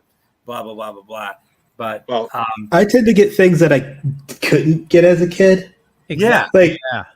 Yeah. The more I think about my childhood, it's weird. Like we didn't grow up in the best area. Like most of us here, we didn't grow up in like the best situations. No. You guys aren't the only ones. Like it wasn't fantastic for me. No, that's what he said. He said most of us here didn't grow up in the greatest. Oh, okay. For some reason, I thought he was like referring to he and Leo. I'm like, you guys weren't the only poor motherfuckers. No. Fuck. I lived in fucking Charles Newtown. Yeah, I'm from North Philadelphia. I understand. We'll put it as a default. All of us grew up poor. You know, it's just we'll struggling, whatever. Yeah. Go ahead though, Yo. Finish. Good, Yo. I apologize. Like the more I think about it, my parents tried pretty hard to like make like our birthdays and Christmas like things that were like somewhat memorable. Like even if it wasn't much. Yep. Had those same parents. Yeah. You know, it's funny too because for something like Christmas and what have you, and even my own birthday, you know, my aunts and uncles and everybody. And this is even as a little kid, particularly as a little kid, I always remember being asked, like, what do you want for Christmas? What do you want for your birthday? And I never had an answer because I always just like felt bad about saying something that I might want. Like, so I was just not a very receptive kid to that question. And I would always end up getting, I mean, they were pretty good about knowing things I liked anyway, but you know, I was mostly a bookworm. Because I figured out early on that, especially after my dad refused to let my mom throw my comics out, like if I got books and things to read, those would be left alone. You know, so like I got all kinds of stuff to read, and that suited me just fine. But now that I'm a 40-year-old man that has a pretty decent job, I spend money like a fucking chimp in a beat-off contest. It's ridiculous. You know, like. For real, I cannot be trusted by myself, like walking the floor of like a large comic convention. Like it's a good thing that Dara comes with me each time because otherwise I would come home and be like, so there's good news and bad news. The good news is I found so much stuff that I saw and liked and I got it. What's the bad news? Well, I got it. So we're gonna have to. I hope you're a big fan of ramen noodles because that's what we're gonna be eating for a while. What's a while? Like a week? Yes. Times like 4. So like a month. Yeah. So my dad worked wicked hard. And, you know, even though he worked hard and made money, he had bills to pay and, you know, things to take care of and stuff. So same thing. What do you want for Christmas? So I'd get the catalog, I'd circle all these things. And I look at this catalog now. I'm like, dude, the fucking thing was $10. This thing was $2 or whatever. Right. But that $10, you know, then was like something for us that's $30, $40 now or whatever. So I get it. I didn't get it as a kid. I'm like, dude, you have money. Look at all that money you have. So they'd always say, well, we don't have that kind of money. So they would do good. This one time I wanted this thing. It was called Hot Wheels Thunder Shift 500. It was this really cool racetrack thing. It had these 2 handles. You put your cars in these little slots. When the pros race, skill counts. They make one wrong move, they blow the race. New Hot Wheels Thunder Shift 500 puts racing action in your hands. Power them up with a shift. Through the tunnel and shift again. That's Thunder Shift 500 action. And the faster you shift, the faster your speed in the turns. He blew the shift, and you're the Thunder Shift 500 champ. Thunder Shift 500 comes with 2 Hot Wheels Flying Colors cars. Partial assembly required from Mattel. Now that did you guys plan this? Every time, like it seems like almost every time he's mentioned something, they was just like, "I got that commercial." I knew. I mentioned Street Sharks, and I didn't see a Vin Diesel. No. So as RW has been wanting to talk about toys for a while, so this is a very special show for him. And I asked him to, you know, send me a list of some of his favorite toys, and I looked up the, you know. I didn't know he was going to look up videos, but that's wicked cool. So. For Christmas one year, I asked for that. And my parents said, we don't have that kind of money.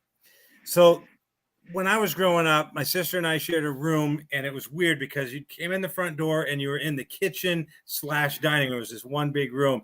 To the left, with no kind of door or anything, it was just wide open, was the living room. And if you went straight ahead coming in the door, there was a bathroom, and to the left was my sister and my room. And then there was a door in that room that led down this little like hallway thing, and it was my parents' room. So like my parents' room was right off our room. Everybody could see and hear everybody all the time and whatever. So I was playing with a rubber ball one day, and I was bouncing it around, and it rolled down this little, like, I call it a ramp, but it was just the floor was lower. So it just, one room went to another, but the floor kind of went down. And the ball rolled under my parents' bed. So I got on my stomach to get my ball back, and under the bed was Thunder Shift 500. So my parents come home from work, or my dad comes home from work, and I go, I can't believe you guys got me. And they go, we didn't get it for you. We told you we couldn't afford it. I go, the ball rolled under the bed. So if my parents were smart, they would have fucking taken it back and not given me the fucking thing, but they did. So that I played with that thing for hours. Like I said, you pull the little thing, the car spins around, and it was just so much fun. But most of the time we didn't get that big item thing that we really wanted because it was so expensive. But that Christmas, my dad did what he had to do to get me that toy. But the embarrassing thing for me looking back, and it was kind of embarrassing then too, but every Christmas Eve or the week before Christmas or whatever, a knock would come on the door, and it would be the Waterbury Fire Department with this box. And they're like, here, Merry Christmas, because we were low income people, and they would bring us gifts because we were pathetic and whatever. So it's like, oh, we used to I go don't think that's to pathetic. we used to go to a place to get our I don't stuff. think Yeah. No, but I'm just saying. So like every year, the freaking fire That's how I got department my came Batman. and brought us stuff or whatever. But my dad was a Salvation Army kid. Was he? He was born at a Salvation Army in Boston. So every year until he turned 13, they would show up at my grandmother's house with birthday presents and Christmas presents for him. That's cool.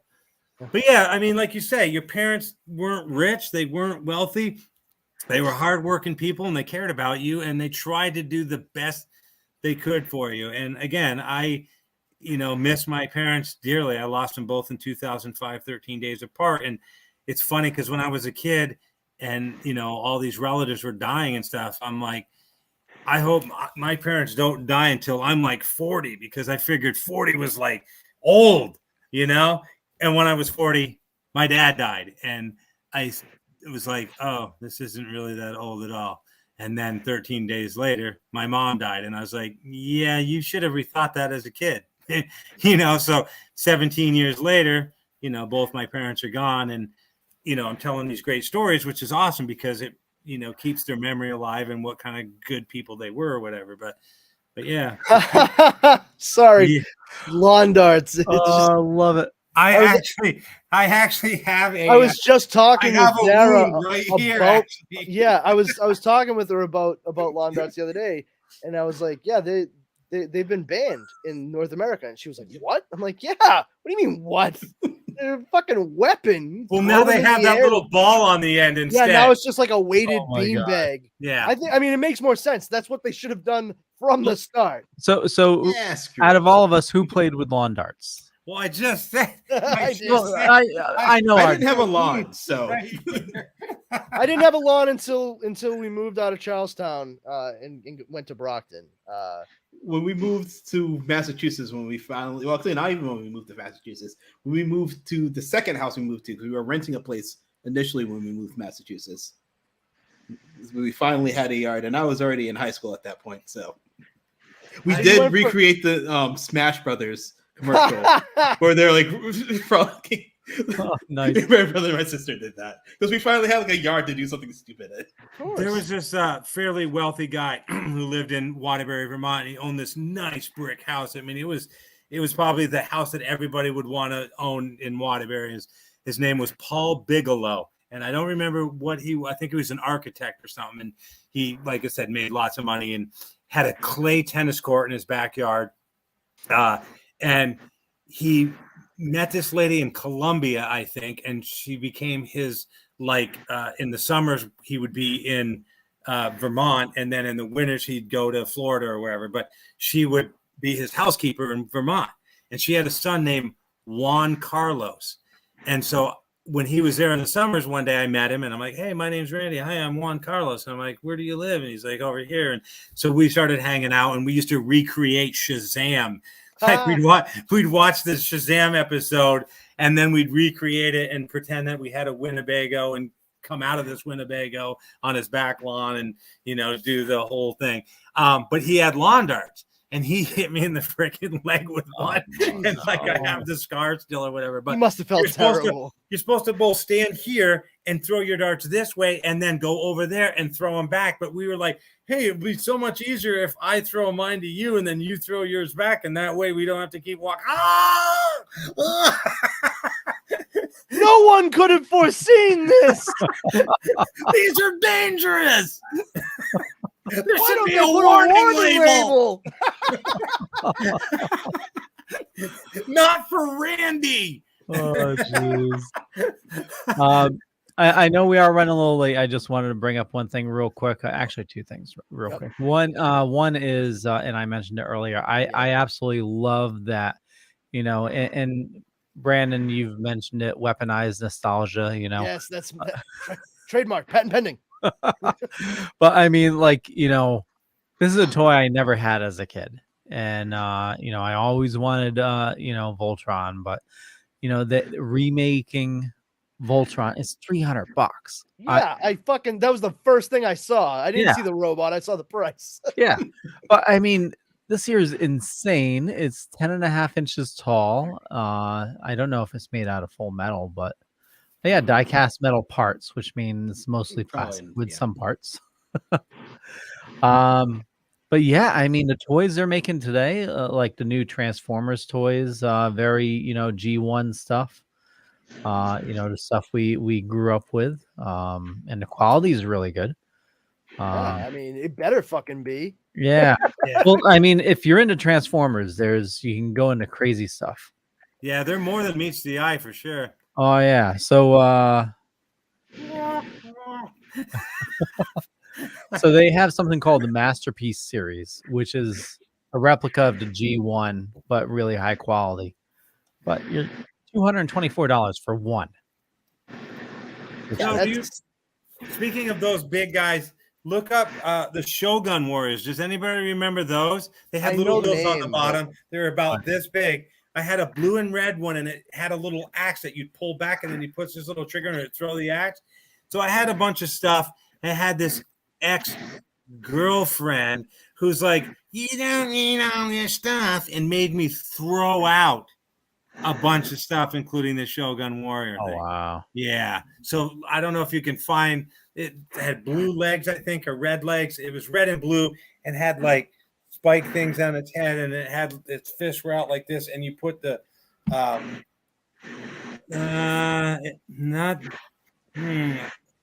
of those. Man, I don't. Yeah. Shoot.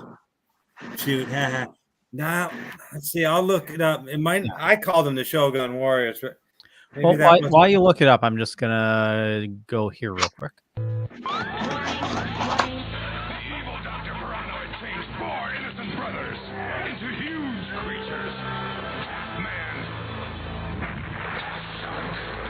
You're in my control. Think again. 4 heroes fighting to stop Dr. Paranoid and his evil creations from taking over the world. They fight, they bite, they kick some serious spin. 3 sharks, Ripsters, Blades, Jab, and Big Slam Jump. Fighting to defeat Dr. Paranoid, half man, half piranha monster. Time to go spear fishing. Go, fish, blowfish. 3 sharks. They bite. They fight. They kick some serious spin. Each sold separately. New from Mattel. Awesome. That was for you, Yo-Yo. you. So It's not the Vin Diesel one, but I will take it. Yeah. That one was kind of So awesome. if you look it up, it's Dragun. So Dragun, Shogun Warrior. Yeah, and like I said, I had one of these, and I forget how huge these things are, but you'll find a better picture. But yeah, they're blue and red, and I had one of those, and I loved this thing. And like I said, this ex of mine, The hands fired off, and it's like, get rid of this, get rid of that. You don't need this. You don't need that. What are you going to do? What's going to happen if you die tomorrow? What am I going to do with all this stuff? Throw this out, get rid of that, throw this, throw this, throw this. So like a whole bunch of stuff got wiped out. So no, I can't remember if Shogun Warriors was, if Mattel did it as part of the Godzilla line or if Godzilla was part of the Shogun Warrior line, because they had Godzilla and Rodan. I had Godzilla when I was growing up, and you pulled a lever down the back and out would become a flaming tongue. And, yeah, there it is. I think it's at 25, the second one or whatever. But yeah, there's the replacement legs. That's funny. Yeah, wow, $100, 75. Yeah, okay. Here's the vintage in a box 300. That's not. Is that the drag gun one though?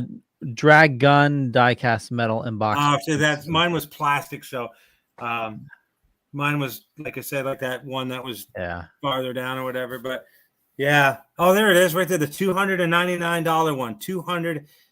That one there. That's the one that I had right there. Like it was. And again, she's like, you don't need this. Get rid of it. But yeah. They like threw a little axe out of it. $200 and it's in that condition. Yeah, I know. That's what I'm saying.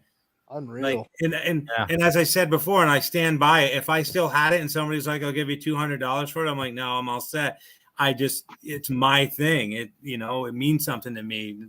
Not the $200. You give me $200, I spend the $200. Now what do I got? Not the Shogun Warrior. That's the way. That's the way I look at it. That's why I asked earlier if anybody ever used Toy Shop Magazine before eBay. And that's what I started using when I got back into toy collecting. A friend of mine, Johnny Forkey, introduced me. He says, "You ever seen this magazine?" And I said, "What is it?" He said, "It's called Toy Shop Magazine." And I said, "Well, what's in it?" He said, "It's got all of these stores that sell these vintage toys." And I said, "Do they have Planet of the Apes Migos?" And he said, "As a matter of fact, they do." And so I said, let me see this. And I said, and so he showed it to me. Pictures of Spider-Man. Oh, sorry. Yeah, exactly.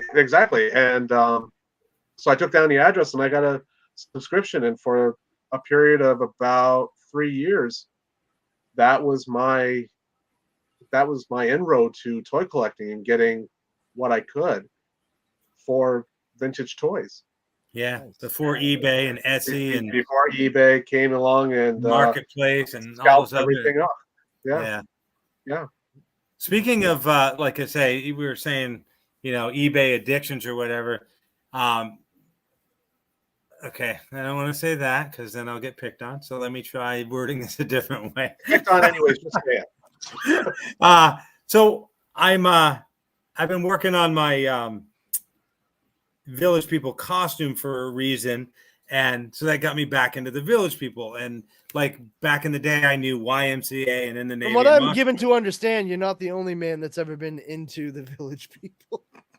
Well, it's weird though, because like who listens to them now? Nobody, right? But I've been buying these albums that I never knew existed on eBay. And like, I'll be like, wait, they have more songs than just YMCA and In the Navy and Macho Man? What? Yeah. So, but what's cool about it is I've got these two records that are the same title, but one was made in Canada and one was made in like New Zealand or something. The record companies are different. The album covers are slightly different. The way they put the songs on the album are slightly different. So and Murray shows up on the one made in Canada. Wait, what? What?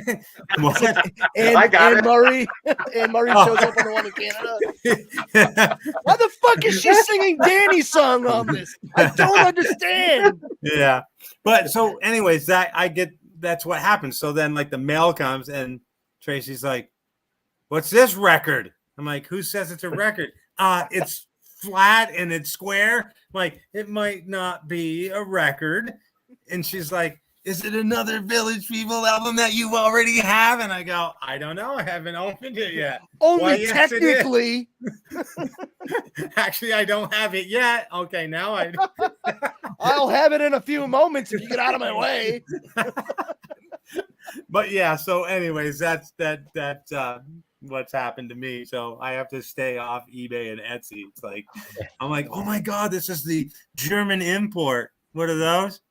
That's the Village People. Oh, nice. In the Casablanca book? Yeah. Nice. And Party Every Day by Larry Harris. He was the guy who used to be the vice president of Casablanca Records. Macho man. and the reason, well, the thing is, I mean, who would have thought that a label like Casablanca would have Kiss, Donna Summer, the Village People, Angel. They had Cher for a little while. Robin Williams, I think, first comedy record was released on Casablanca. Oh wow! So they were a label to be reckoned with in the 70s. Of all the record companies and all the towns in all the world, you signed up with my Actually, if you go back, Leo, if you can pull it up, there is an ad for Kiss's first album.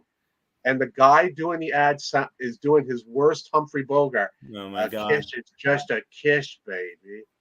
No joke. And yeah. I think Leo still has like 6 other videos he needs to freaking show. Let's see what else. Oh, the Evel Knievel stunt bike. My God. Who remembers that? Is there a commercial for the Evel Knievel stunt bike, Leo? As a matter of fact, there is. Do you have it, Leo?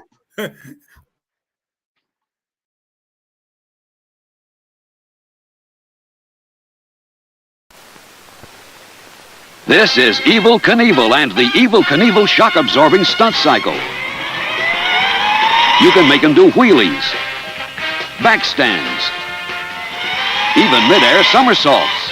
And for that big jump, here's Evel, up and over that 4-foot ditch. Evel Knievel, sold separately or with the Evel Knievel stunt cycle from Ideal.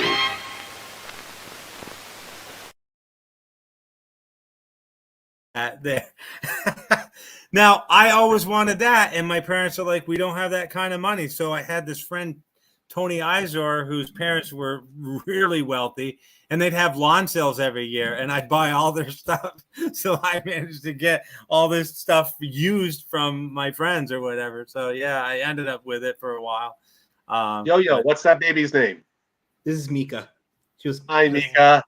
Sitting at my feet the whole time and running up. So.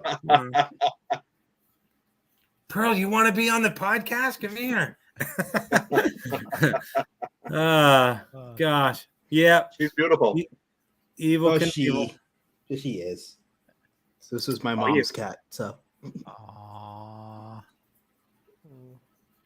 You didn't happen to pull up an Action Jackson commercial, did you?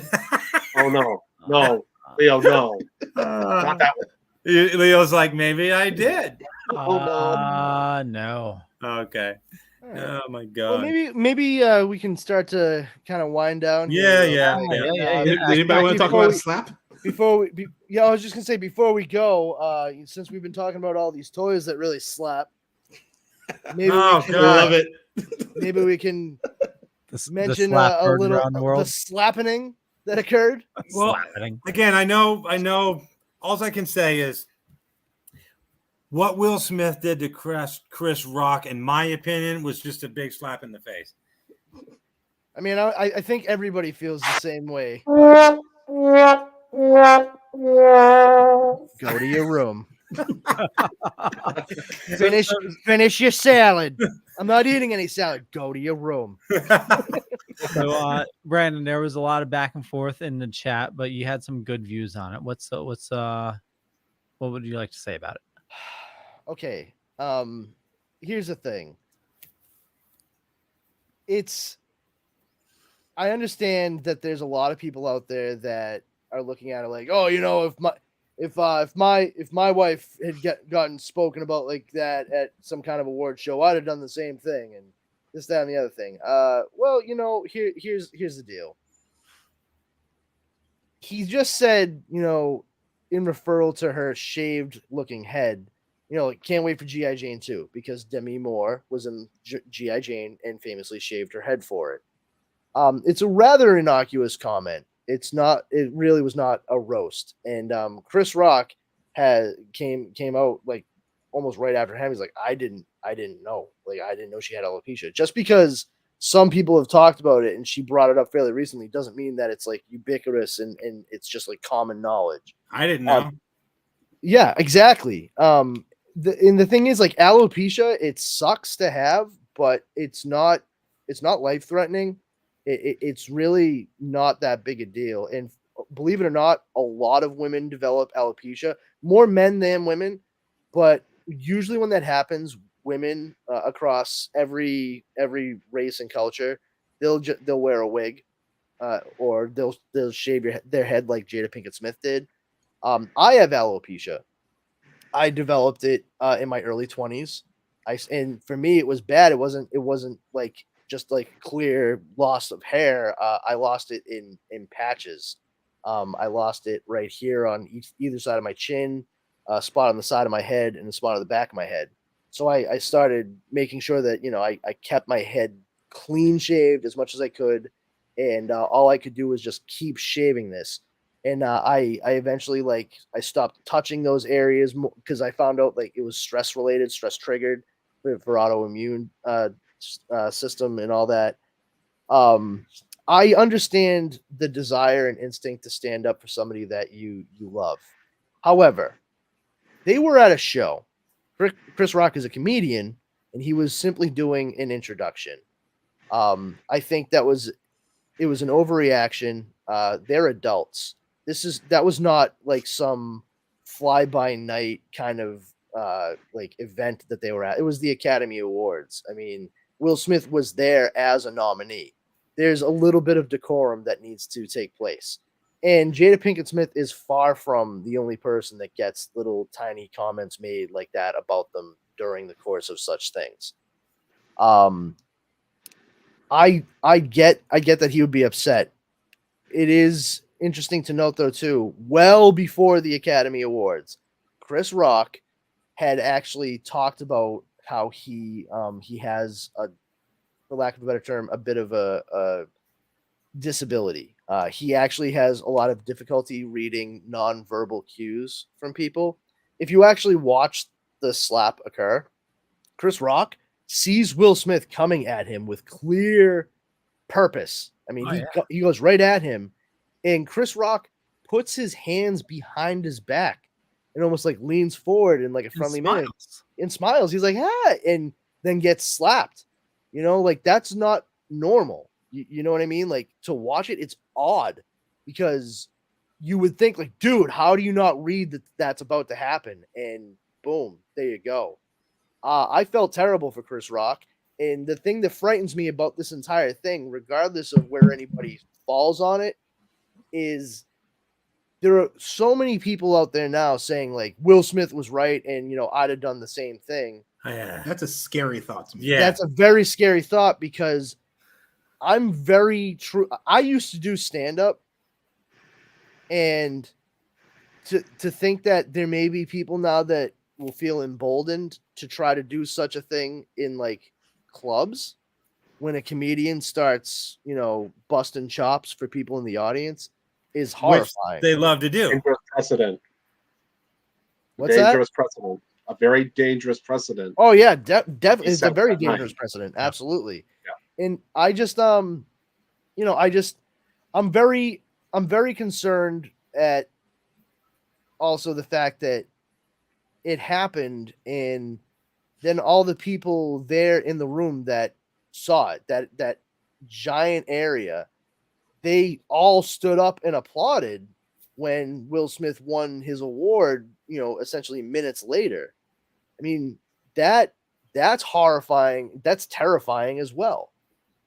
That it just makes me think of that story of Kitty Genovese. You know, the only thing worse than doing bad things is being indifferent to bad things happening in front of you.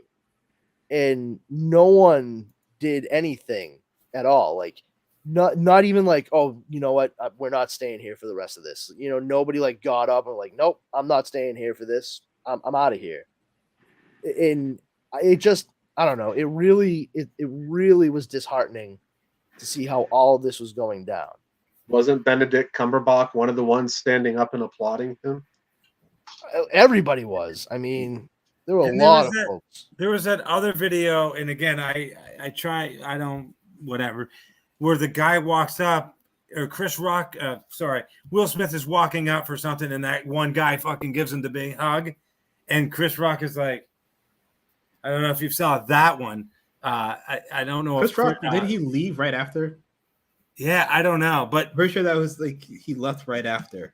Remember hearing that from like on like a video that he apologized to on the site. No one apologized to the women who are like the hosts for those shows except him. Oh yeah, and they put so much work into that entire event, and like the person who gets assaulted is the one who's apologizing to them for how that like affected them.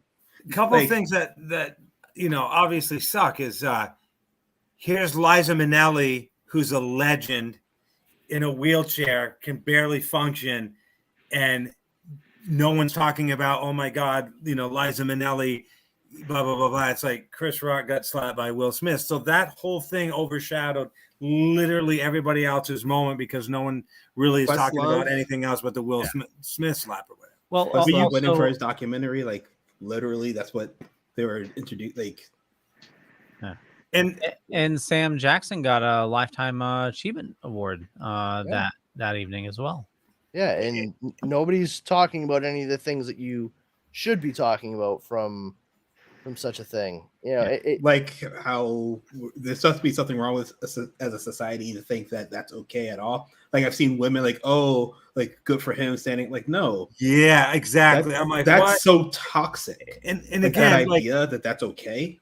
I'm a comedian, not a professional stand-up or anything, and I'll say things sometimes. And the thing about comedy is whether you're Robin Williams, George Carlin, Richard Pryor, or Eddie Murphy telling your jokes of Norton and freaking Ralph Cramden, or whatever, you're going to offend somebody because not everybody is going to find the things you say funny because they might identify with it, but you don't go punch somebody in the face or something. Yeah, I mean, that's something that you learn, you should learn earlier in life. You have to learn to like, control your anger, your emotions. If somebody upsets you, you let them know that you've been upset.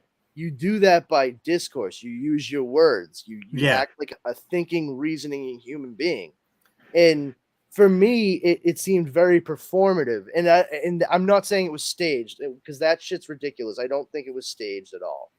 When I say performative, I mean like there was an aspect to it for Will Smith to do that because Will Smith, very unfortunately, he was turned into a joke because of like their little red table talks and stuff like that. And whatever their arrangement in their marriages, that's fine. That's their business. I don't judge.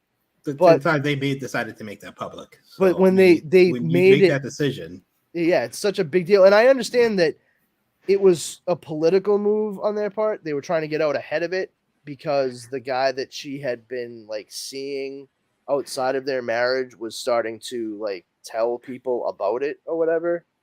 But I think there's a little bit of that was like the facade of Will Smith cracking for the first time throughout like all of this. And he needed to do something particularly in front of his wife to prove how like the depth of how much he cares for her. I feel like there are probably better ways to do that. I don't think it had anything to do with like to a point. I don't know if it had much to do with her as much as to do with him. Like, well, that's what I'm saying. It's both. It's both. It's how it's him wrapped up in her, like how he feels about the whole thing because of everything that's gone on with her and how they've basically publicly kind of aired everything out. And it's just a real sticky wicket altogether. I will say this, moving forward, I think that you are going to see a very different setup for the Academy Awards in perpetuity. There is no longer going to be a wide open stair set for the stage. You are going to see security positioned near the stage, and the path to get there is going to be much more narrow. So there's not ease of access for anybody to just walk up the way that Will Smith did. And funny a lot of people are losing their shit too, because they're like, the Academy should have done this, that, and the other thing. And you know what? I honestly don't blame the Academy, not the people in the room or anything like that. Just like straight up the Academy running it. They didn't know what to fucking do, because that had never fucking happened, and it never occurred to them that it Well, actually, John Wayne was at an Academy Awards, and I don't know her name, but she's a Native American, and she was accepting an award for Marlon Brando. She was accepting an award on Marlon Brando's behalf, and John Wayne was going to rush the stage, and security had to hold him back. So it didn't get to that escalation thing, but something similar almost happened. But yeah, so it didn't happen. Right, no, but I'm saying it could have happened. So it could have, but it sounds to me like security got wind of it going to happen. There was probably some distance. I don't know the full exact story with it, but no matter what, you don't hit somebody. But second of all, again, Chris Rock's comedy is Chris Rock's comedy. You either like Chris Rock's comedy or you don't. I mean, some people don't like his comedy, but you can say, I don't like George Carlin's comedy. I don't like Richard Pryor's comedy. I don't like Robin Williams' comedy.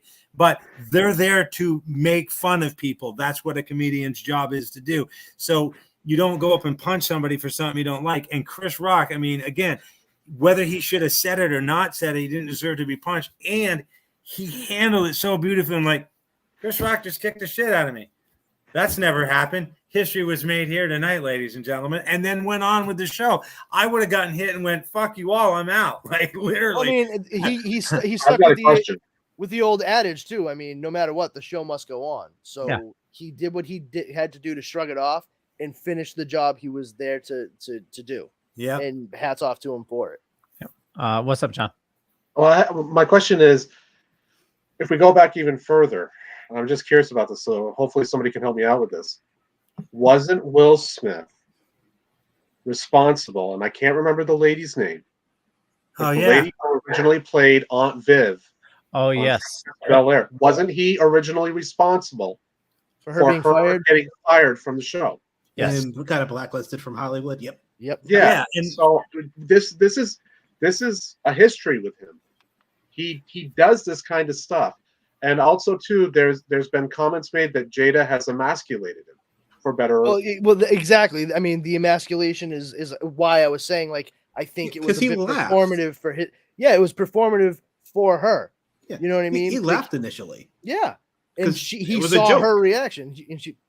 Now, there's a third party in this that's not been mentioned, and not that he had anything to do with it, but does anybody remember what Seth Rogen said a few months before the Oscars, or maybe a month before the Oscars aired?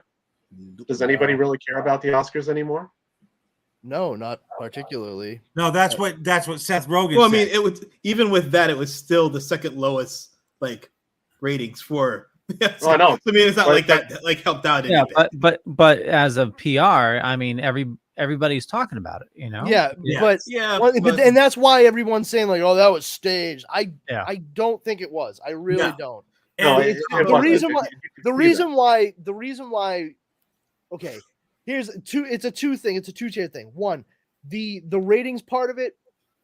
The Academy Awards, especially in this day and age when we see so much disparity between the classes, you know, the upper class and lower class, there is like no real middle class anymore. Okay, to watch the hoi polloi of the Hollywood elite getting together and giving themselves awards, it's very masturbatory, for lack of a better term.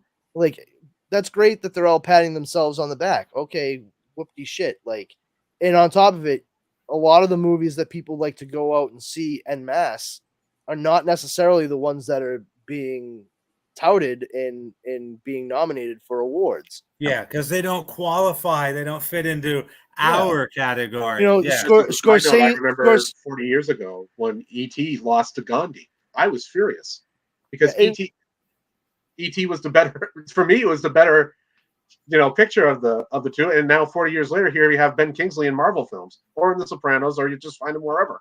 And that's the thing is you have filmmakers like Francis Ford Coppola and Martin Scorsese talking smack about these big Marvel tentpole movies and stuff like that. Like, oh, it's like a theme park and all that shit. It's like, yeah, dude, but people are going to see them and no one's getting all like excited and ready to go see something like with all of their friends because you fucking released The Irishman. You know what I mean? Like, and I'm not to say that there's not a place for all of these types of movies, but just because there's different movies from the type you make that are being very successful and people like them, I don't know that calls for saying, oh, they're not like real cinema or anything like that. No, I mean, they have to go through the same story process and shooting everything just like you would have to.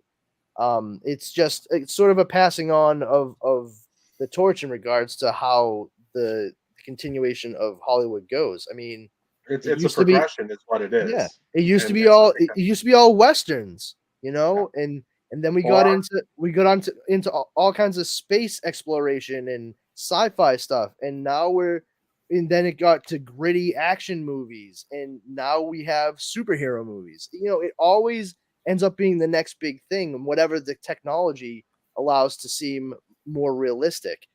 But I do think the superhero films, to just give a negative Nancy point of view, I think we're seeing too many superhero films. I don't think we're seeing enough original ideas coming out. I don't think we're seeing too many. It's just that it's a new genre now, and it's opened up to, people that enjoy those movies. Same thing as like rom-com, like how many rom-coms come out in a year, or how many documentaries come out in a year. There's tons of them, but you don't say there's too many of them. It's just each have their own niche, their own type of people that are going to go see it. It's just that the superhero movies draw a lot of people. That's why they're being touted more in the theaters. But that's the thing, is like with filmmakers like that saying disparaging those movies coming out and what have you, then you have filmmakers like P.T. Anderson who comes out and says, I'm happy that Spider-Man No Way Home was being released in theaters. That's great. We should all be very happy that people are excited and going to the cinema and selling out entire theaters to see these movies, because they're not doing it for other movies. And if we want to see theaters and cinemas survive, those are the kinds of movies that are going to do it. It's not going to be period pieces or rom-coms. Well, to that point, if Coppola, Scorsese, and others are going to disparage, then make a film that's going to blow away the superhero film and say, hey, wait a minute. I went and saw, I'll use an example. Yeah. A big screen adaptation of Moon Knight. Did you see that? Yeah, but I went and saw this great film by Martin Scorsese. He really brought it back. He brought his game back with this new film. So don't disparage. Do something. See it as a challenge. See it as a challenge. Totally. Well, rise to it. Just rise to it. Yeah. Well, talking about like at the theater right now, I mean, we have the Batman that's currently out. We have Morbius that's currently out. But Morbius, that's fine. Morbius is sure drawing them. No. I mean, talking about the different genres. No, I know. I mean, there's one out right now that I'm excited to go see, and I'll probably see at the theater. That's not a superhero movie. Is Everything Everywhere, or whatever that does look like it's going to be really interesting. Yeah, that looks totally unique movie. Mm-hmm. And that's looks like a unique storyline. So movies like Peanut Butter Falcon, we need more movies like that. Feel good movies or whatever. But back to the good. But yeah. We need more original stories, right? Original human feels stories. But back to the Will Smith thing, real quick. Is if you watch some of his old stuff where he's doing stand-up comedy, he's picking on people just like he got picked on, and no one walked up on stage and punched him.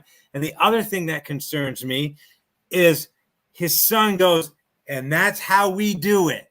Yeah. So you're saying violence is the answer to everything. Somebody messes with us, you get punched. So like that's his son saying, this is what we do. So to me, that was the worst part of the whole thing, is having the son tweet, that's how we do it. Like, no. To me, the thing is, like, right after that, he put on Instagram, oh, can't bring Philly and Baltimore people anywhere. Like, so he's joking around about the fact he did it. So any apology he gives to me is bullshit. Yeah, this is coming from, like, I'm from Philly. I know some of his family. Like, well, the thing that gets me too is like, oh, that's how we do it.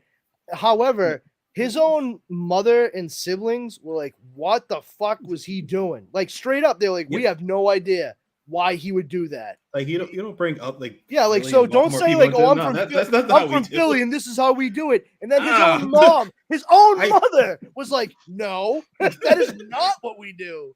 Like, I taught you better than that. He was cracking under the bouquet of everything. So, but like, to me, like, any apology from him means nothing, because he was joking around like right after he like. Yeah, you don't joke about it and then try to apologize. No, he didn't try to apologize. His publicist came up to him after it happened and said, we got to fix this or you're going down for the rest of your life. This is the statement you need to put out there. So he probably didn't even write the thing. His publicist did to try to save it, but it was too late. He would have never said anything was sorry on his own. Right after the slap, there was nothing. There's no coming back. Anything was too late to the moment he got off the goddamn seat. Yeah, like, and I mean, talk about insult to injury too. It's not just like the joking about it afterwards, anything like that. It's the fact that he slapped him, went all the way back to his seat, and then yelled, "Keep my wife's name out your fucking mouth." Like, dude, first. we fucking get why you just went up there, dude. Like, we get it, you know. And he says it twice, because in case you didn't hear me the first time, yeah. Honestly, I think the best reaction, and which was one of like disgust and surprise, but particularly disgust, was Lupita Nyong'o. She was like, right behind there. Him. She was now, right was there. she the one sitting directly behind him? Yeah, she was. Yeah, the beautiful woman sitting right behind him that you couldn't help but notice. Yeah, I love that woman. I love her. God. Oh my God, who is she? Lupita Nyong'o. You don't have you ever seen Us? Oh wait. Okay. Yeah. That's why. Black Panther. But yeah, she was like this. Not just that, she was like. And Tom Holland's like, yeah, you ain't gonna believe what just happened here.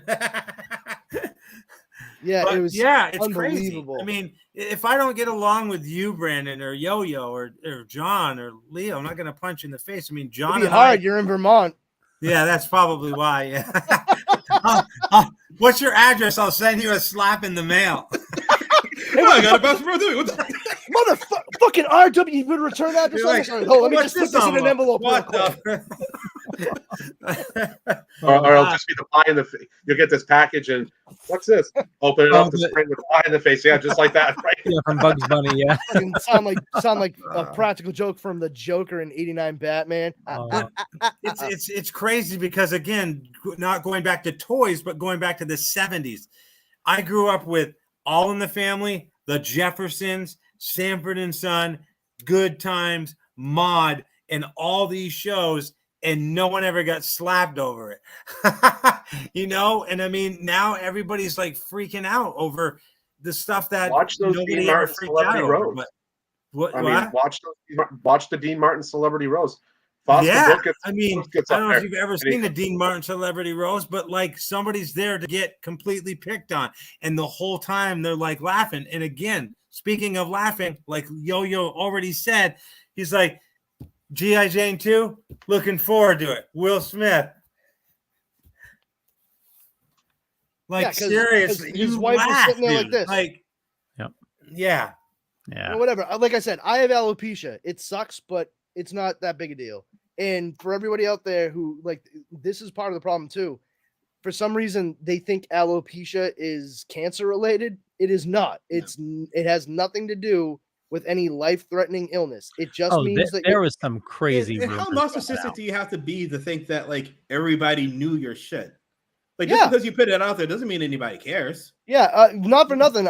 Chris Rock, like he might have had bigger fish to fry than fucking sit around and comedy tour. Yeah, I was gonna say he's working. Yeah. He's fucking working. Like, I mean, it's kind of funny that like the very first show he did was like right here in Boston. After, Yeah. and he was like, I'm I'm not. It was sold out.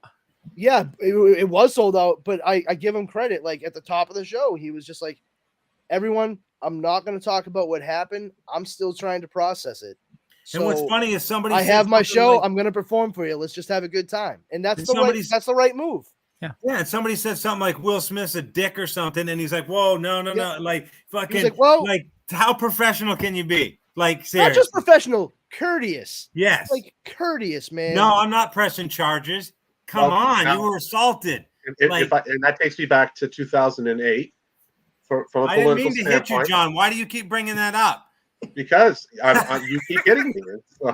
But I remember when John McCain was at one of his debates, and one of the people asked a question about Barack Obama Woman. being Muslim. Yeah, Muslim. Yeah, that's exactly right.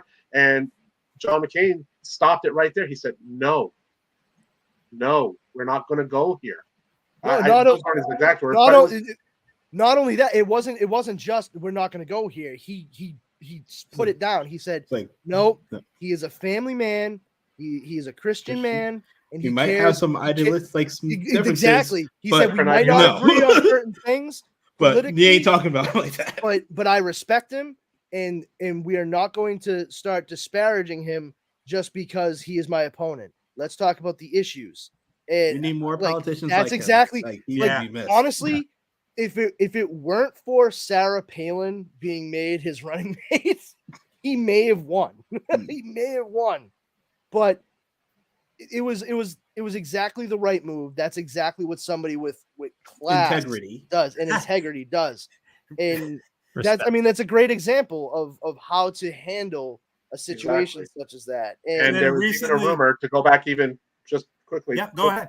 2004, there was that rumor floating around when John Kerry was running that he was going to choose John McCain to be his running mate.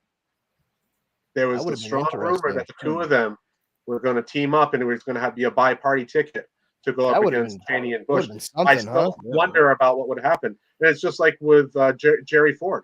Jerry Ford was going to be Ronald Reagan's running mate right up to the very last minute at the Republican National Convention in 1980. Oh yeah. So but with John McCain being a pillar of class that he was, like Yo-Yo, I think Yo-Yo, you just said that kind of political partisan person is missed these days, or in general, just in general. Yeah. Respect in general is just respect. There's no respect anymore. And here's the thing: there are people that might hear you say that and think like, "Oh, well, what about the disrespect that Chris Rock showed Jada Pinkett Smith?" Once again, he's a comedian, and the point that we haven't really hit upon primarily is as a performer there and making people laugh. As a comedian, like when I did stand up, one of the first things I learned before I set foot on stage, because I was obsessed with reading books by comedians and watching any interviews with them or anything like that, is something that I kind of already innately knew. And that is, as a comedian, a good comedian, you should never, ever bully someone. And bullying means punching down. You never make fun of the people who are downtrodden. You make fun of the people who are doing well. You stick it to power. That's what's funny, because most of us are on that lower level. So we can all laugh together at this thing you're saying, this ridiculous thing you're saying about somebody on this upper echelon. Well, everybody at the fucking Academy Awards is upper echelon. That's the time where you take those tiny digs. And I mean, when we're talking about digs, like that's not that bad. It's really not. I mean, he even could have been saying, like, and you're saying that he didn't know that she had that thing that I can't say because I don't know how to say it or whatever. Maybe he did, maybe he didn't. But maybe he was saying, can't wait to see G.I. Jane 2. Maybe he was saying you'd be perfect in this role if they make a G.I. Jane 2. It was an innocuous comment. And yeah. Either way, And then what's funny is recently they were interviewing Mel Gibson, and Oh, I know on Fox News. That's His listen, handler. Oh, hats, man. hats off to his, Should hats be- off to his fucking. Get a agent raise, and get a whatnot. raise. He's like, Yeah, it's like, but you know something? Hey, you know something? Before she even stepped in, right? Before she even He stepped in, was like- I will give him this much credit. He's just like you were doing, yo. He was like, the most uncomfortable You- smile I've no, ever seen. what- Though he's like but, this. But that's the thing. He was smart because it might have been an uncomfortable smile with like a little bit of a, but he knew enough to not give them the soundbite that they were looking for. Yeah. Because that's all it was. They wanted to say, Mel Gibson says, and for her to jump in and be like, oh, we're out of time. Okay, see you And- later. and- Nope, and we're out of that was- time. We're out of time. Well, we're out of time. And To speaking go back of, to 1990, 2000, was it 99 or 2000? Same similar situation. Tom Selleck's on Rosie O'Donnell. oh, Tom Selleck, yeah. Yeah, and this was after Columbine, and Tom had a pre-meeting with Rosie, and she made the promise to him, I won't bring up Columbine, I won't bring up the NRA, nothing like that. Tom Selleck sitting out there talking with Rosie, all of a sudden brings up the NRA, brings up Columbine, and he said, I really don't want to talk about this right now. And so you have it, and it's on YouTube. You can fact check me just to make sure I've got it right. But yeah, she hijacked him. Yep. I'm looking at it right now. Yeah, she And definitely what's did. just get on a more even sadder note, Bruce Willis. Oh, yeah. You know, I mean, seriously, I mean that guy has given us some good stuff, and I know he probably could have given us some more good stuff, but like that, He's been making movies left and That's right. why, though. That's Yeah, why he was exactly. clearly doing it to make sure that his family was going to be taken care of once he had to get to the point where he'd stop.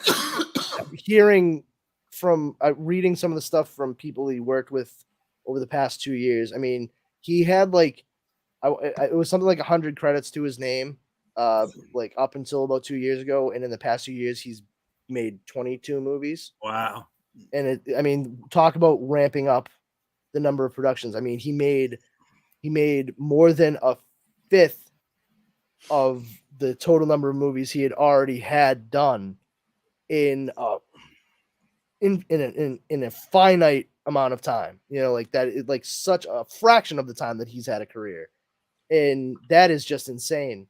Yeah. But to hear from the people that worked on these things with him, you know, they were saying in one instance, one of the very last ones he did, he was on set and he turned to a couple of the different people and he legitimately didn't know why he was there. Like he literally said, he's like, I know why you're here and I know why you're here, but I don't know why I'm here. Yeah. What am I supposed to do? And they had to take his scenes, which were set to shoot for like 2 weeks, and condense them down into like 1.5 days. Wow. Yeah. They had to just get rid of a lot of the dialogue and stuff like that. There was one instance, I can't remember which movie it was, but he was supposed to be shooting a gun, and it was the actor or actress that he was acting against in the scene. She was supposed to say a line, and then he was supposed to shoot the gun, and she kept reaching a point where she was about to say the line, and then he'd shoot the gun, and no one was ready for it, and he did it like 4 times in a row. And by the time like it was done, like her and a couple other people like, what is going on? Like there's something up. And so many of the people there, they like, all right, we'll tell you what's happening with Bruce, but like you got to keep it on the down low. Like he's just trying to like get his nut in his nest egg so his family's taken care of. Like just please don't say anything. And to a lot of people's credit, they didn't. Like everybody kept quiet. Hey, it's Steve. They kept quiet on it, and they did what they could to help Bruce Willis retire with dignity instead of it being like a big like brouhaha / scandal. So to all those folks that were working with him, like my hat's off to them because they all understood that they needed to protect this guy who was clearly sick but still trying to do the right thing for his wife and kids. You know, like there's a lot of nobility to that. I do how much like of it was him after trying to do lately. the right thing by his wife and kids, and how much of it was just trying to like enjoy something he loved doing while Before he still couldn't could. do it anymore. Yeah. I think that might have been part of it, but I do think the larger part was just trying to make sure that everything was set once he. No couldn't offense, if he's provide already more. made 100 movies, I think he's probably got enough money. But that's the there wasn't. Yeah, but you have to understand, like there's property taxes. No, and yeah, I hear you. He has young kids still that will end up needing to go to school once they get older. I mean, there's a lot of things that he needs to consider that he's not going to be able to do anything more to provide for them, 15 years from now. There's a interview with Elvis back in the 70s, and one of the reporters says, do you feel like do you feel like people should be drafted like you were drafted? And if you were drafted again right now, would you go into the army? And he goes, I'm an entertainer, and I care not to answer that right now. And she says, do you think all entertainers should not answer? And he goes, no, or whatever. So they were trying to railroad him into saying something, and he was smart enough to go, I'm just not going to answer, sort of like the whole Tom Selleck thing. They want that thing that said Elvis Presley said that the draft is bad, or wanted to get him to say something. Real quick, and just as a quick aside, I just had my wife watch the movie Bye Bye Birdie for the first time in her life over this past weekend, and I had to explain to her how it was supposed to be sort of a parodied look at when Elvis was drafted. And I don't know if you saw, but Bobby Rydell, the guy who played Hugo in the movie, Kim McAfee's boyfriend, that's Anne Margaret, her character, he just passed away. Yeah. Now, isn't Bye Bye Birdie the one with Dick Van Dyke? Dick Van Dyke, Janet Leigh, and it's funny. I've never seen this movie. Oh, dude, it's so good. Yeah, man. no, I know. It's Ed Sullivan shows up in it too. Silly question. Rydell High in Greece, wasn't that named for Bobby Rydell? No, I think it was actually. Yeah, I believe Rydell High was named for him. I mean, I'm the least Grease fan here, but I was just curious if I was on the right track for that. He doesn't even use grease to cook his chicken. That's how anti-grease he is.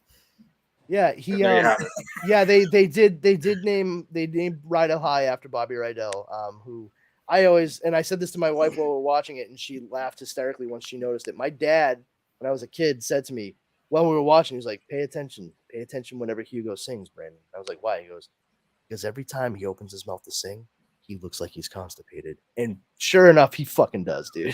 Who does? Dick Van Dyke? Bobby Rydell, Bobby dude. Rydell. He looks like he is having some gastrointestinal stress. It's hysterical. Well, that's how Bon Jovi sounds when he sings, and I love Bon Jovi to death. But he's like, Tommy used to walk on the could be worse. You could sound like he has a fucking hernia like Bruce Springsteen.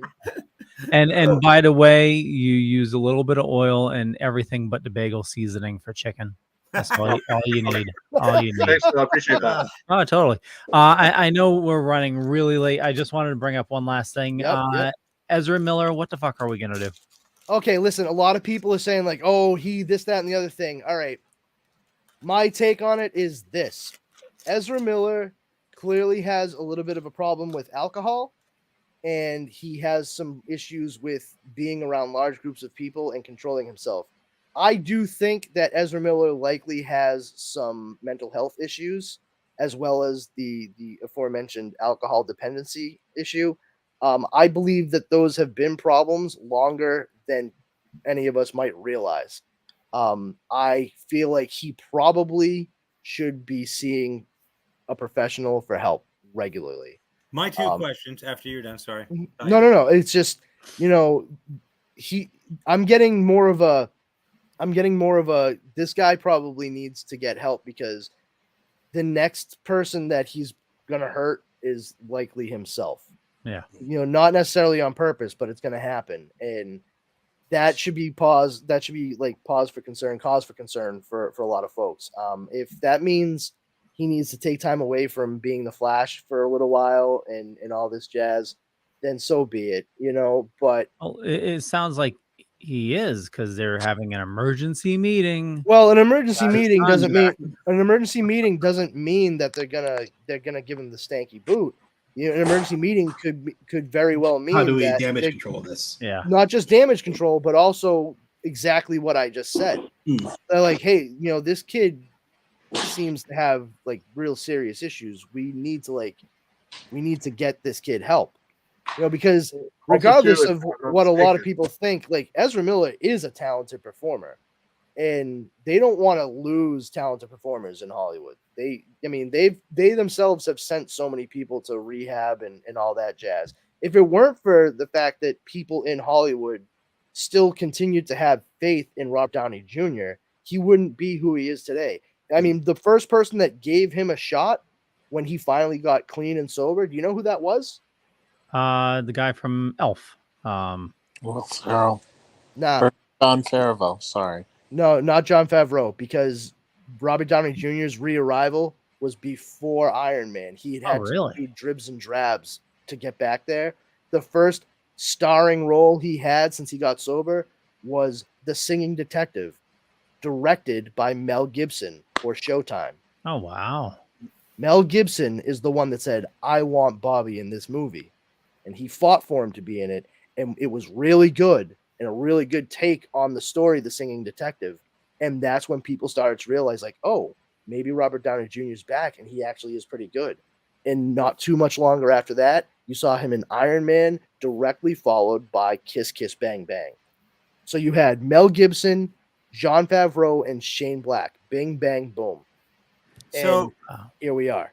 So three things now, because the first thing is with this Ezra Miller, whatever. Do we need to call Will Smith to have him slap him? Is that what we need to do? And second, who the hell is this guy? And third, I saw a blurb that said Vermont native Ezra Miller. Where the hell is he from Vermont? So who is he? I'm gonna guess somewhere in the state. Do you know everyone in Vermont? Or? Who is he, and where in fucking why is he connected to Vermont? So do we know? Everybody has to be born somewhere. So he plays the Flash.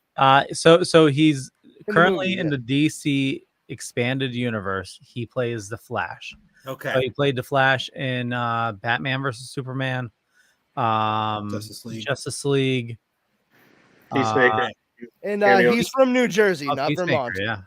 Like I said, also too, isn't there might have been one of those upcoming merger right five now? roles there. I really don't care for Batman versus. It might have been those clickbaits because it's like the greatest pizza restaurant in the world is in Springfield, Vermont. And you click on it and it's not fucking, it just makes you go there. But the thing said, it was like, I don't know if it was CNN or some reputable place, said Vermont native or something.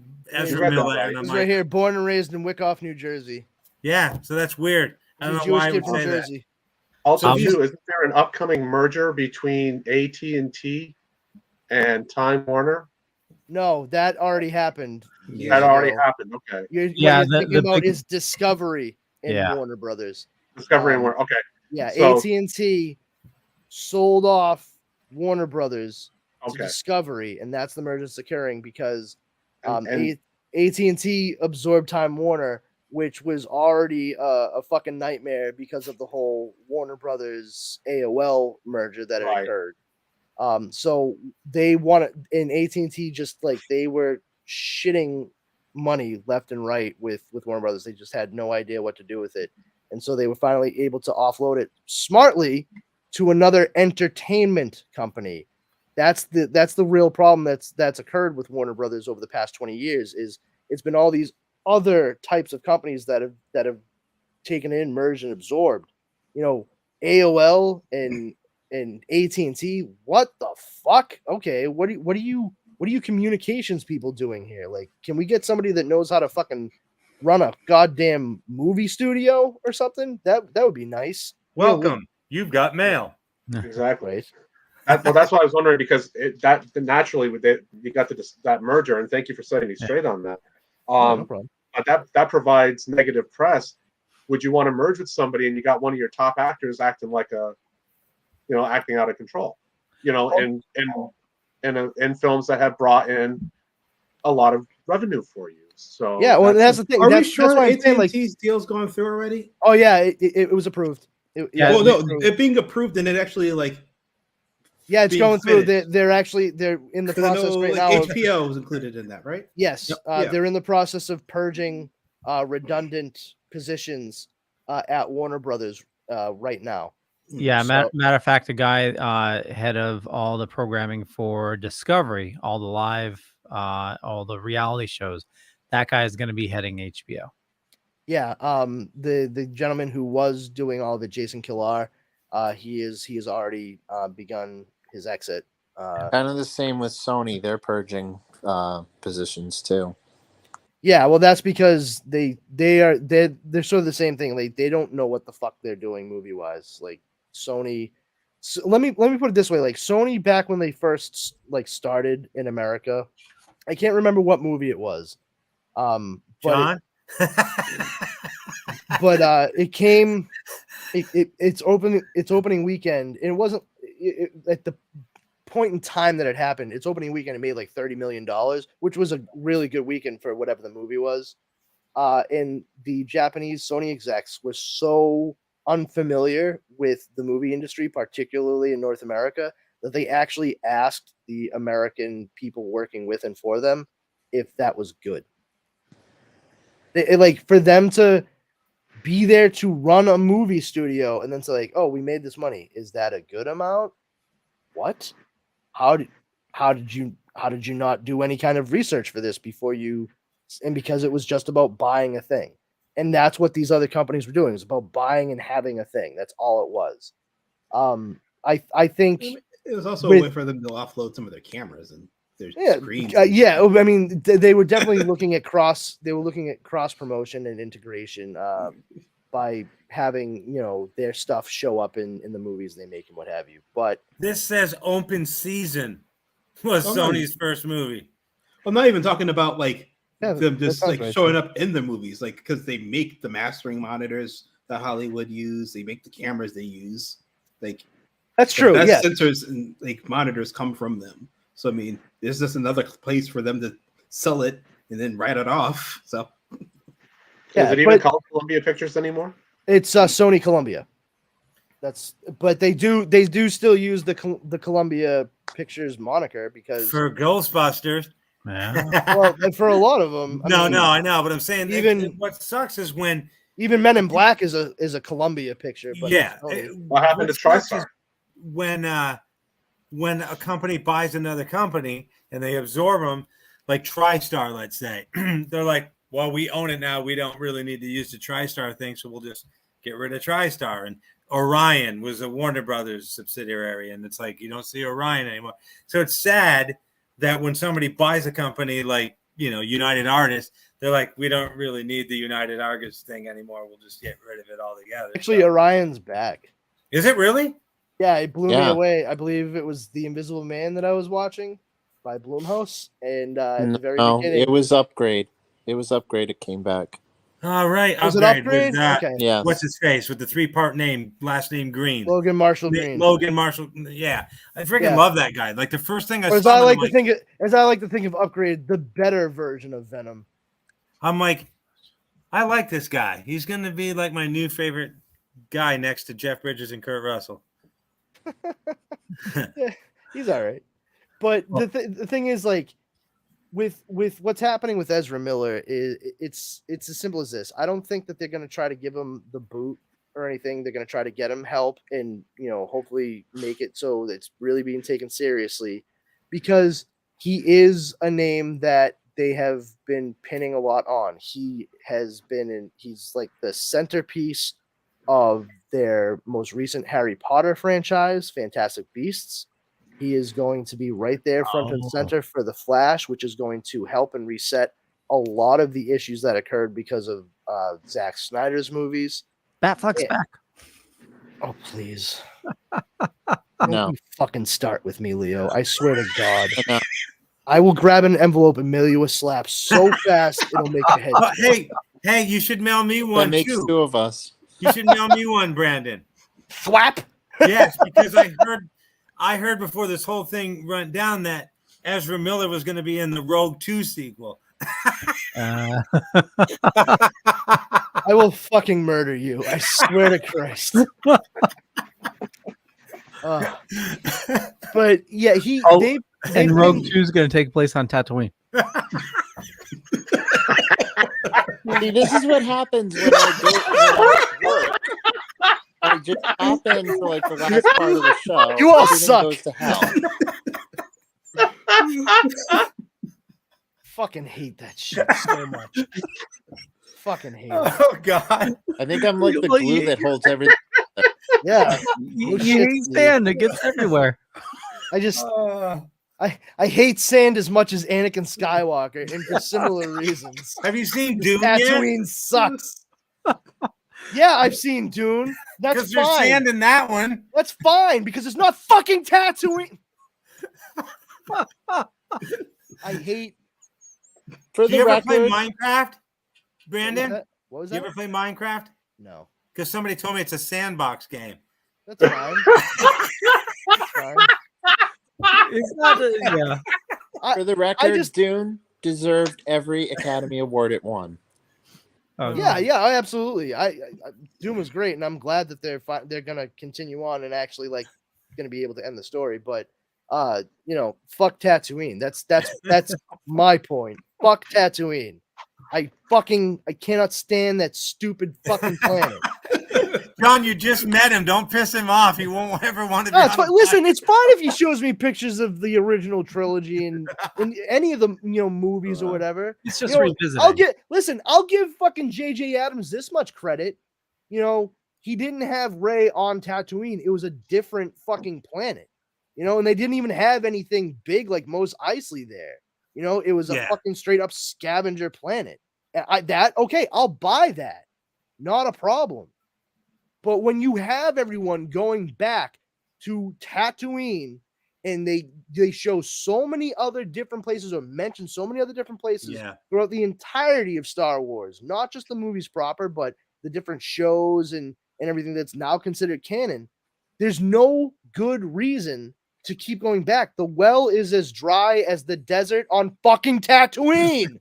What's funny to me is George Lucas came up with all these names, and when Leia told Tarkin what planet it was on, she said they're on Dantooine. So Dantooine and Tatooine, you couldn't come up with some other fucking planet name that doesn't sound like fucking Tatooine? Well, I mean, maybe there were people from like one place that went and kind of settled in those two different planets. So actually, it was her first boyfriend that cheated on her. He lives on Dantooine. He is Dantooine. His name is Dantooine. I'm Back sorry. when we- Leia she and married Granny Paul were Simon? dating. Is that why she married Paul Simon? I know we got derailed, and hopefully you can remember, Brandon. What was the initial topic you were trying to discuss? Ezra Miller. Yes. Ezra Miller.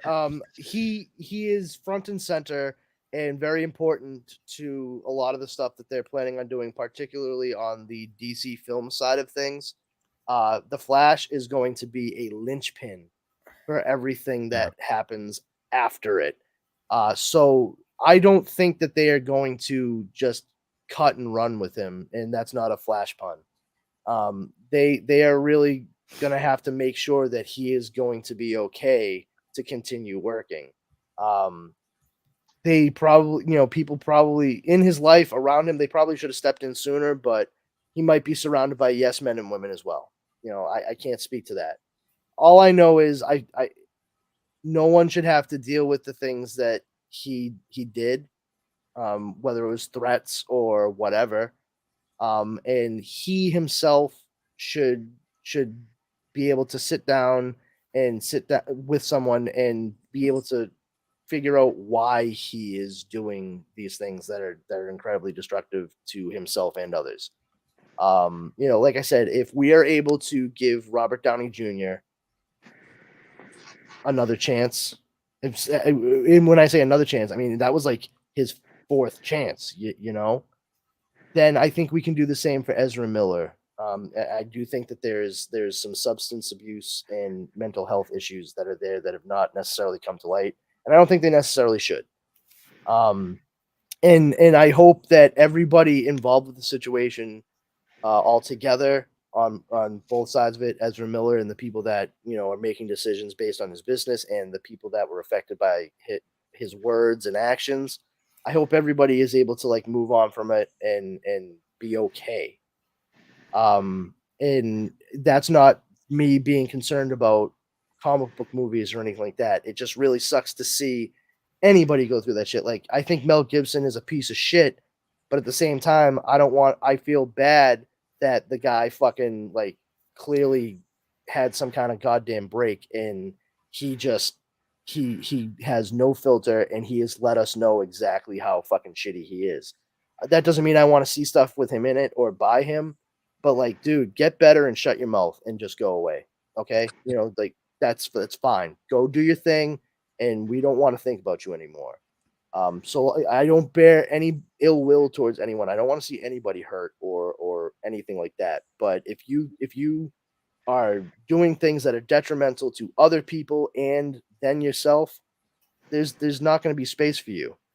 There's some things that you can come back from, and other things, no, definitely not. You can't come, as far as I'm concerned, you can't come back from the things that Mel Gibson has said. I was drunk. He was really drunk. Okay, well, let me introduce you to a fun little Latin saying: in vino veritas. In wine, there is truth. Alcohol lowers your inhibitions, which means that you're not going to think twice about saying the fucking stupid shit that's in your head. And that's likely exactly what you're thinking at that moment in time. Ezra Miller, if he was shouting, threatening things at people, and he was like throwing stuff, all right, what happened? Like, why did he do that? What got it to that point? Did anybody seriously get hurt? That should be like the first thing, the most important part. If no one's hurt, okay, now let's look at what the cause is. Yeah, could have been somebody harassing him. We don't know the full story. We don't know. Flash mob. Oh boy, that was good, Steve. Can we get a womp womp on that one? That's it. Fuck that noise. So that was good too. Supposedly, though, Lethal Weapon 5. And after seeing Mel Gibson in that interview where they said, "Hey, how do you feel about that thing?" and he went like this, I'm like, really? You're going to be in Lethal Weapon 5? Like, it just doesn't seem like it'll this cat. That's awesome. Listen, Mel Gibson has showed himself, as far as I'm concerned, to be an unwavering, opinionated racist. Yeah. I can't get behind that. Like I said, I'll give him credit for how he handled himself at the end of that interview, but that's not saying like, hey, all right, Mel Gibson, he's back, baby, he's the man again. No, right. No. And it's hard for me to go back and watch some of the things that I truly enjoyed with him in it, but I can still separate it from now. Especially when I watch Lethal Weapon and I hear how shitty he does with an American accent in any of those movies. It's fucking hilarious. Like, he drops his fucking American accent so much in those movies. It's great. But, I had my wife watch Maverick based off the James Garner television show about a year ago, the first time she'd ever seen it. And it was really fun to watch. He's working together with Richard Donner again. That's where he became friends with Jodie Foster. Danny Glover has a small cameo in the movie. Margot Kidder shows up in it as well. I mean, it's like there's like a who's who of previous Donner movies in Maverick. Brandon, if I'm not mistaken, he's the son of Brett Maverick, right? That is correct, James Garner's his father. Hey, if anybody here hasn't seen Maverick, Yo-Yo's got his hand up. What's up? Yo-Yo? Wasn't Chris Rock in one of the Lethal Weapon movies? Yeah. Number 4. Yeah. Yep. He was in part 4. He played Danny Glover's daughter's fiance. Yeah. It's like, hold on. And Mel thought he was gay because he kept like going, here, let me get you coffee. And he thought that he was trying to like hit on him or something, but he was trying to suck up to him because his daughter was pregnant with his kid. Then they get the freaking helium stuff or laughing gas or whatever in the dentist's office or whatever. Oh my God. Nice, you plick. There were 2 movies that he did recently that actually were pretty good. There was some sci-fi time travel one, which he showed up for like 10 minutes at the end. Mel Gibson or Chris Rock? Mel Gibson. Okay. And it had one of the bad guys from Civil War. I forgot his name. It was a Hulu original, but it was a kick-ass movie. It was like The Civil War was so long ago. Frank Grillo. Yes, Frank I was Grillo. going to say Frank Grillo, the guy who played Crossbones. Yep. He's the hero in it, and it's it's a sci-fi version of So it was the minor villain in Civil War because the major villain. I said a villain. John's got his hand up. He might have the answer. Well, I don't have the answer, but I got a question because you brought up the laughing gas scene in Lethal Weapon. The gentleman who played the dentist, who was responsible for gassing him, wasn't that Kim Chan who played the Eggman in the sci-fi romance series Now and Again with starred John Goodman? He was he had his mind transplanted into the body of Eric Close. It was a super Brandon's like, I don't know. Let me see. I have no idea. No idea. Okay. And Kim Chan was also, I believe, the ancient one on Kung Fu: The Next Generation. Kung Fu: The Legend Continues. Oh my god, that fucking show! I love that show. That show made me watch Kung Fu. I wanted to know what came before because when I started watching it was syndicated. I was like, The Legend Continues. From what? That sounds like a sequel. And my dad was like, yeah, stupid. That's because it is. I was like, what? It was like you could watch Kung Fu: The Legend Continues followed by Renegade.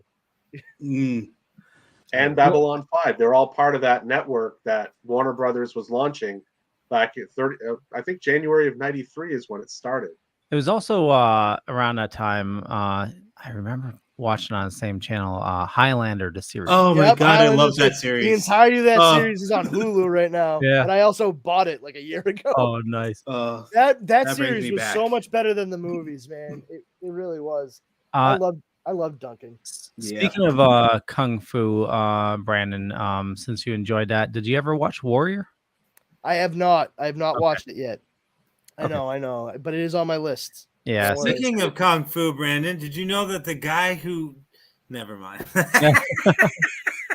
I mean, I do know that I mean, he wasn't the dentist. He was like one of their CIs, and he was seeing the dentist when they approached him.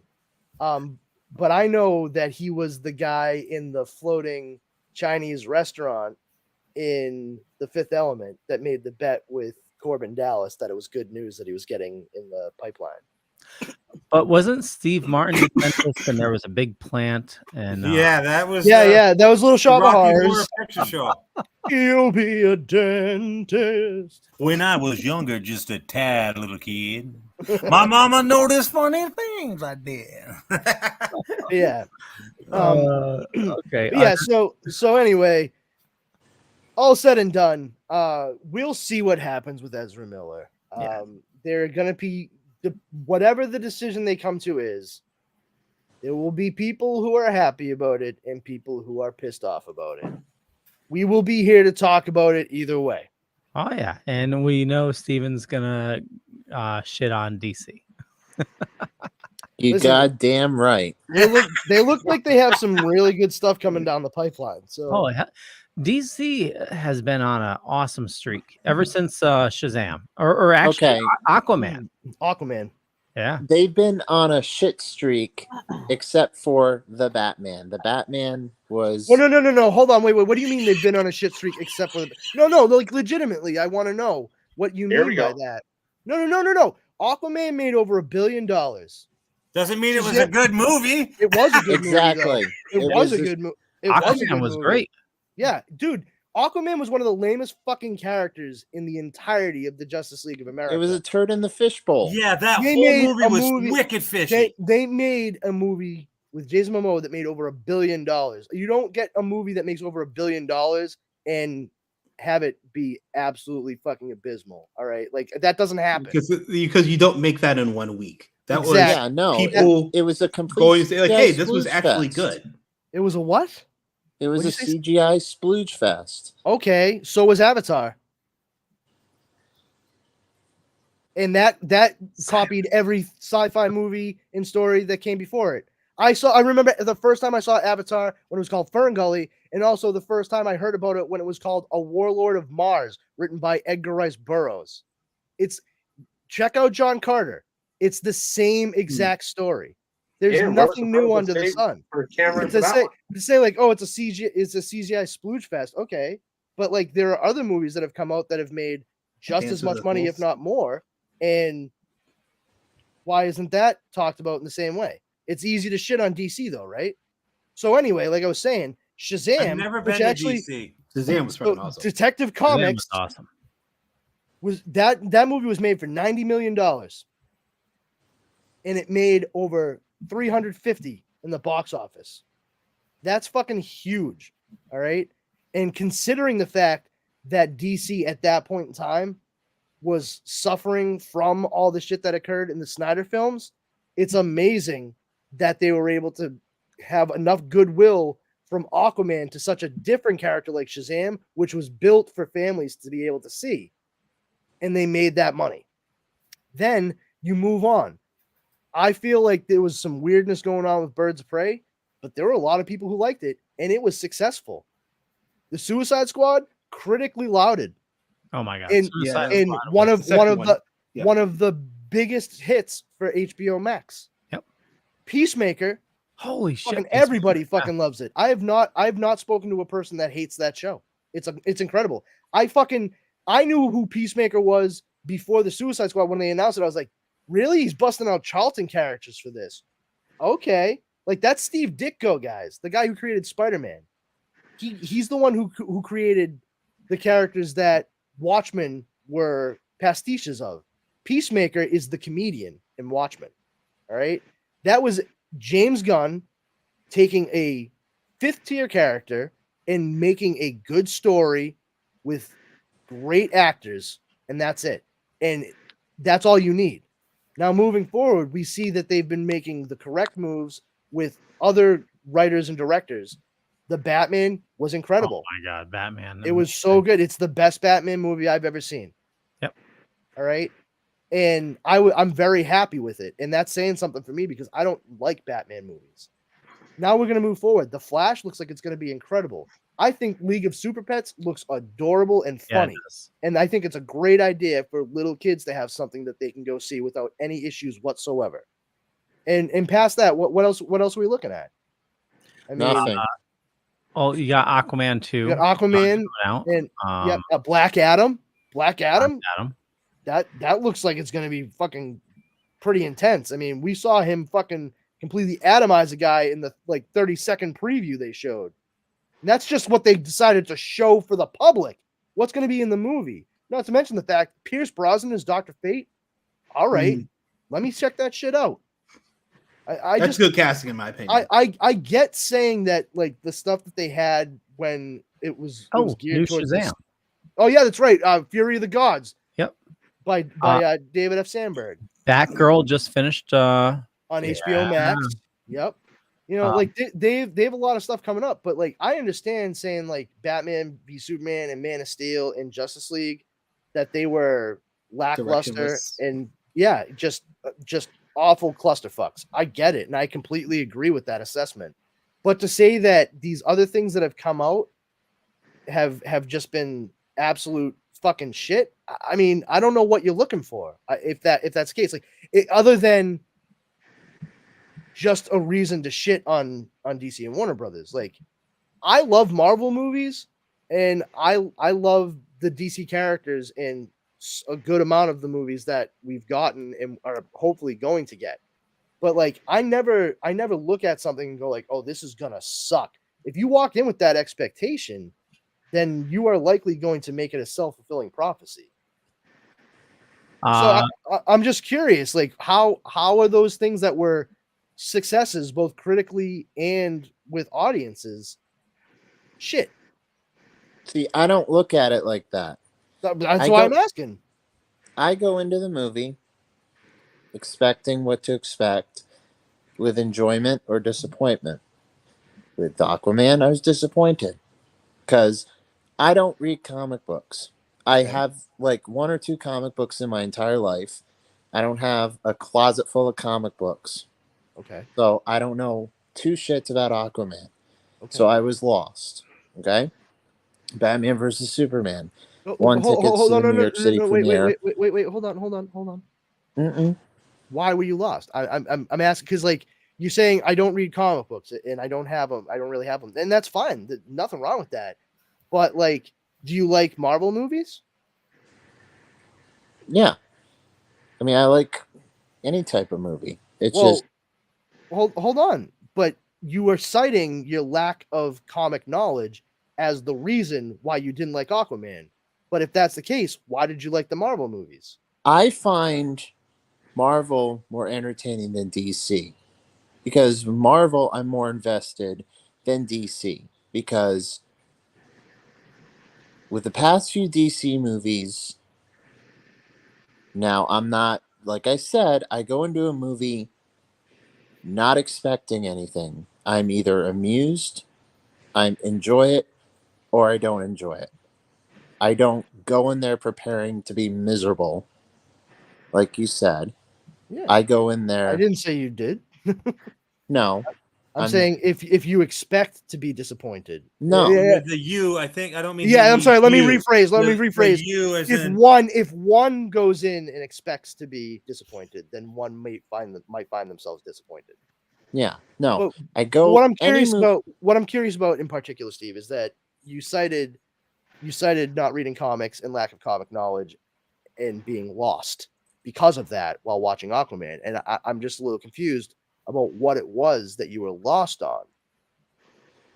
Like just for that particular project, I'm just because I feel like because like my wife, she doesn't know shit about Aquaman, and I didn't give her a rundown beforehand or anything like that, and we went to go see it together, and she really liked the movie. I was Jason lost. Momoa. What? No, my wife's not. She's not like. No, she's not like that. No. I want to know what RW said. I said Jason Momoa because he said his wife. He was implying really that my liked the wife movie. liked Aquaman because Jason Momoa shows his abs in it. I have abs too. It's just like one, and it's really bad. I have the floor now. Let me answer.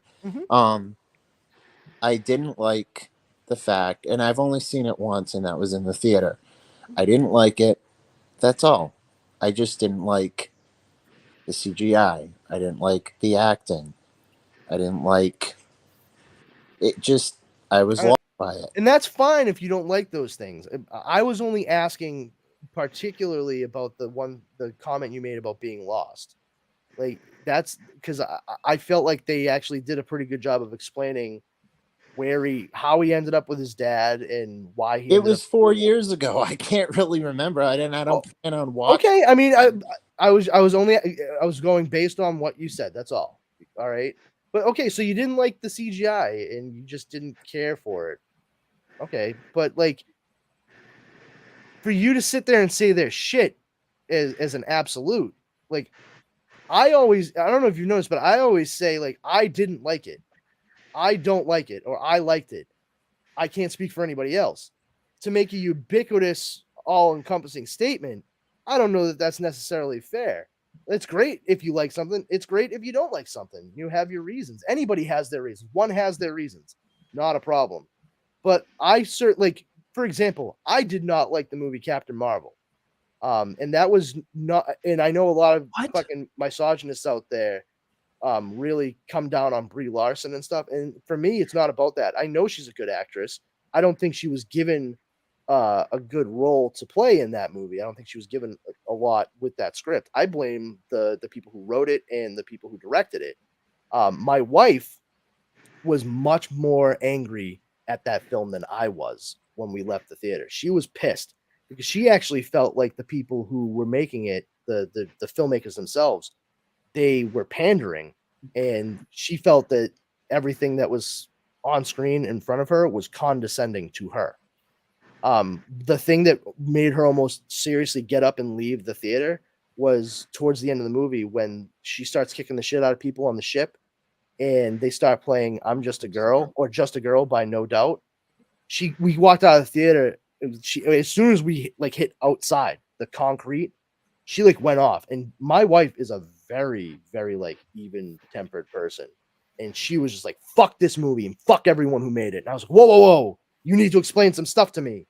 And she was like, "Why did they play that song?" I was like, "Because it was the 90s, I guess." And she was like, "It had nothing to do with anything. No one was telling her she couldn't do anything because she was a woman. That was not even a question at all within the context of the story. So why use that song?"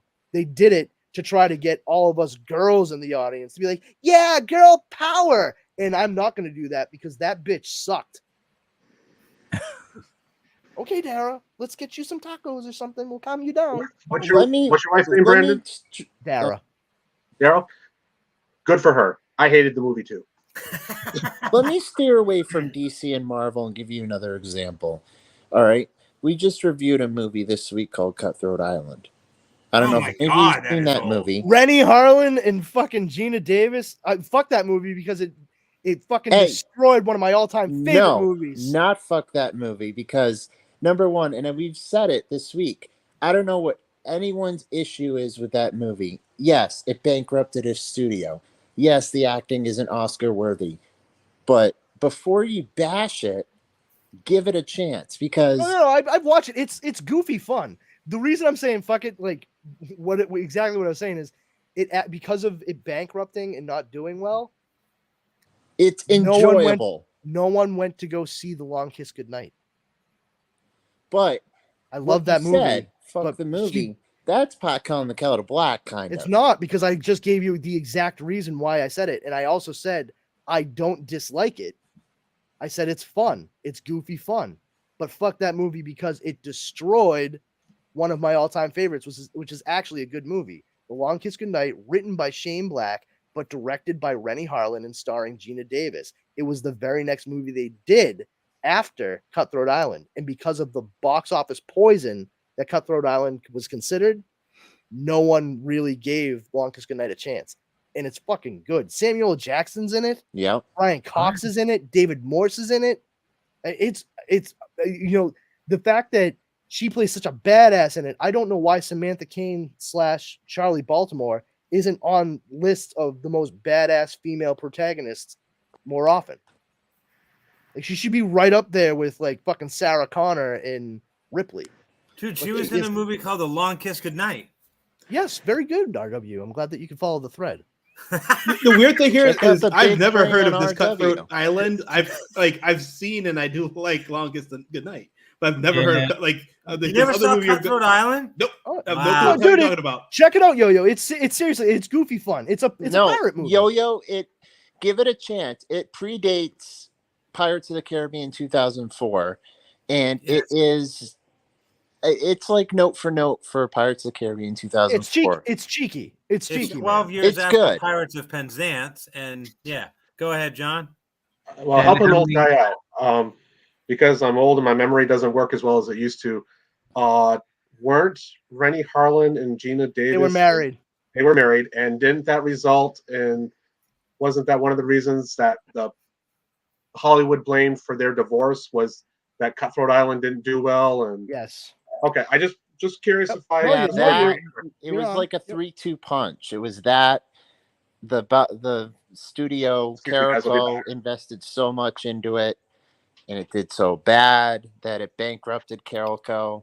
Lest we forget, they brought us T2, the Rambo movies, the first 3, Total Recall. That was James Cameron's production company, wasn't it? Yep. Carico? Yeah. So the first company to try to make Spider-Man. Didn't Quick Draw come out around that time as well? Oh my god. Because I remember like it was like a series of like female lead movies. It was Cutthroat Island, Quick Draw. Oh my god. I know we went off topic, but that was just an example of me giving something a chance. And I enjoyed it. A lot of people shit on it, but pretty much to everyone who hates it, and I'm telling everyone who's watching this live stream, fuck you, the movie is good. And that's fine. But the main difference, Steve, is that like when I said, fuck that movie, I gave reasons for why I said fuck that movie, but I don't dislike it. I'm just saying like, oh, that movie. No, but I'm still confused why people shit on the movie. It was entertaining. Well, look at it this way. I'm confused as to why you shit on Aquaman. Reason. What? I second that. You don't need a reason. You creep on Reddit all the time. I don't creep on Apropos Reddit. of nothing. I am loud and proud on Reddit. I like. Yeah, his name on Reddit is Leo's here, y'all. Yeah, exactly. I don't see any movie called Quick Draw, but maybe I'm not looking in the right place. It was Sharon Stone. Gotcha. It was a cowboy That's the movie. Quick and the Dead guy. Oh, the Quick and the Dead, Quick and the directed by Dead. Sam Okay. Raimi. That's probably why I can't find it. Really? I found Casper though. How in the hell do you guys compare Quick Draw to Quick and the Dead? Are you guys fucking serious? It's my the word brain, quick. you That's know. all it Yes, was. exactly. The word And last time I saw it was on VHS. The so- Quick and the Dead Draw. There you go. Oh my God! I just Growing looked up Pains and movies from Pre-Titanic Leonardo DiCaprio. I just looked up movies from '95. I actually worked at the theater when Cutthroat Island was in theaters. But the movie I watched the most in '95 in the theater was Casper with Christina Ricci. Oh, Okay. the third Ghostbusters movie. That's cool. And It is. tie-in- Fucking tie-in Ray to the shows up in it, Ghostbusters. so it counts as a Ghostbusters movie to fucking my ass. No, that's true. Who are you gonna call? Who Somebody are you gonna else. call? Someone else. And the night Father you got the job Guido at the theater, Sarducci. we went and saw Die Hard with a Vengeance. Yep. Remember that, Randy? What? The Oh, night yeah, that you yeah. officially got the John job and at I the went theater. to a movie to see one movie. I think we actually were going to. Were we going to see Die Hard, or were we going to see the submarine one? We saw Crimson Tide on that Thursday night, and then you went into your comedy bit for the owner of the theater, and Walked away with a job. It was Heather and Nick for the brother and sister who were there, and they told you to come back the next night because you were looking for a job. They were hiring, so we came and watched Die Hard with a Vengeance, and you got the job at the movie theater. Yeah. Holy shit, 95. Okay. Yeah. So 95, we had Batman Forever, Apollo 13, Casper, Die Hard with a Vengeance, Waterworld. Yeah. Oh my God, I love Waterworld. Braveheart, Yeah. Mortal Kombat. I really liked Braveheart. 95 was a good year. First Ralph Night, Roy. Judge Dredd. Judge Dredd. Desperado. Holy shit. I'm so happy they made the other one. The other one's freaking amazing. I saw that fucking movie for the first and only time. I mean, it's a good movie. I've only seen it once though. Once was enough. Like, it's an intense flick. But I saw it in fucking 3D. I saw it in 3D. And I did not do well when they fucking threw that dude over the side of the building while he was on that fucking drug. It fucking jacked me up. Like, my anxiety went through the roof. You mean 'Cause, do like, that? It was I rocked back and forth next to my brother. I was like, I didn't need this. I don't need this. I didn't need to know what that was like.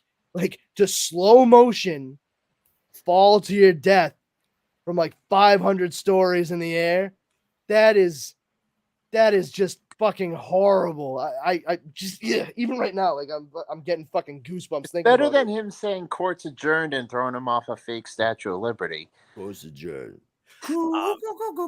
Everybody here. Hey, welcome to our new movie, eh? It was filmed in 3B, 3 beers, and looks good, eh? Hey, take off, you hoser. We could start a rush thread for that. Yeah, we gotta wrap it up, guys. Yeah, we got to wrap it up. It's over 3 hours. Are you Everybody serious? here. We just Yeah. getting started. Oh my right. gosh. Everybody So here. can we do the rush portion next week? Has everybody here seen Desperado? Desperado. Oh, yeah. Okay. I've heard the song. Yeah. Yeah, the El Mariachi trilogy. El Mariachi Holy trilogy. shit. Yep. Yeah. Oh my god. I actually saw El Rodriguez, Mariachi first at the suggestion of my world history teacher, Miss Really? Boynton. Yeah, she was like, because I had, I was saying something, and she was like, "Oh, have you ever heard of Desperado?" And I was like, "I've heard of it." And she was like, "You haven't seen it though?" I was like, "No." She said, "Go watch El Mariachi first. It's a Mexican. It's in Spanish. It's a straight up Mexican movie, but it's actually the first part. It's the same character, just played by a different guy than Antonio Banderas at first. But watch that, then watch Desperado, and I was like, oh, okay. So I did, and I got like the full experience. And my friends though had all seen Desperado, and they had no fucking idea that El Mariachi was the first part to it. So you know, it was really cool for me to be able to just watch Bing Bang, and then when Once Upon a Time in Mexico came out, forget about it. That movie was great. I love that flick. So you mentioned real quick, you mentioned Apollo 13. When I worked at the theater, that was the first night I was ever left on my own, and one of the films jumped one of the rollers, and it wound up and broke and started melting on the screen. The lady comes out and goes, yeah, the movie seems to be melting on the screen. And at that point, I like panicked because I had never been left alone. So Apollo 13 melting on the screen, not something you want to hear. It's not the first time Apollo 13's had problems, huh? Yeah. Now that's the perfect time. You could have used, Houston, we have a problem. More So like I had to Mom, give you out have a like problem. 2 refunds because there were only 2 people in the theater. Well, there's that. Yeah.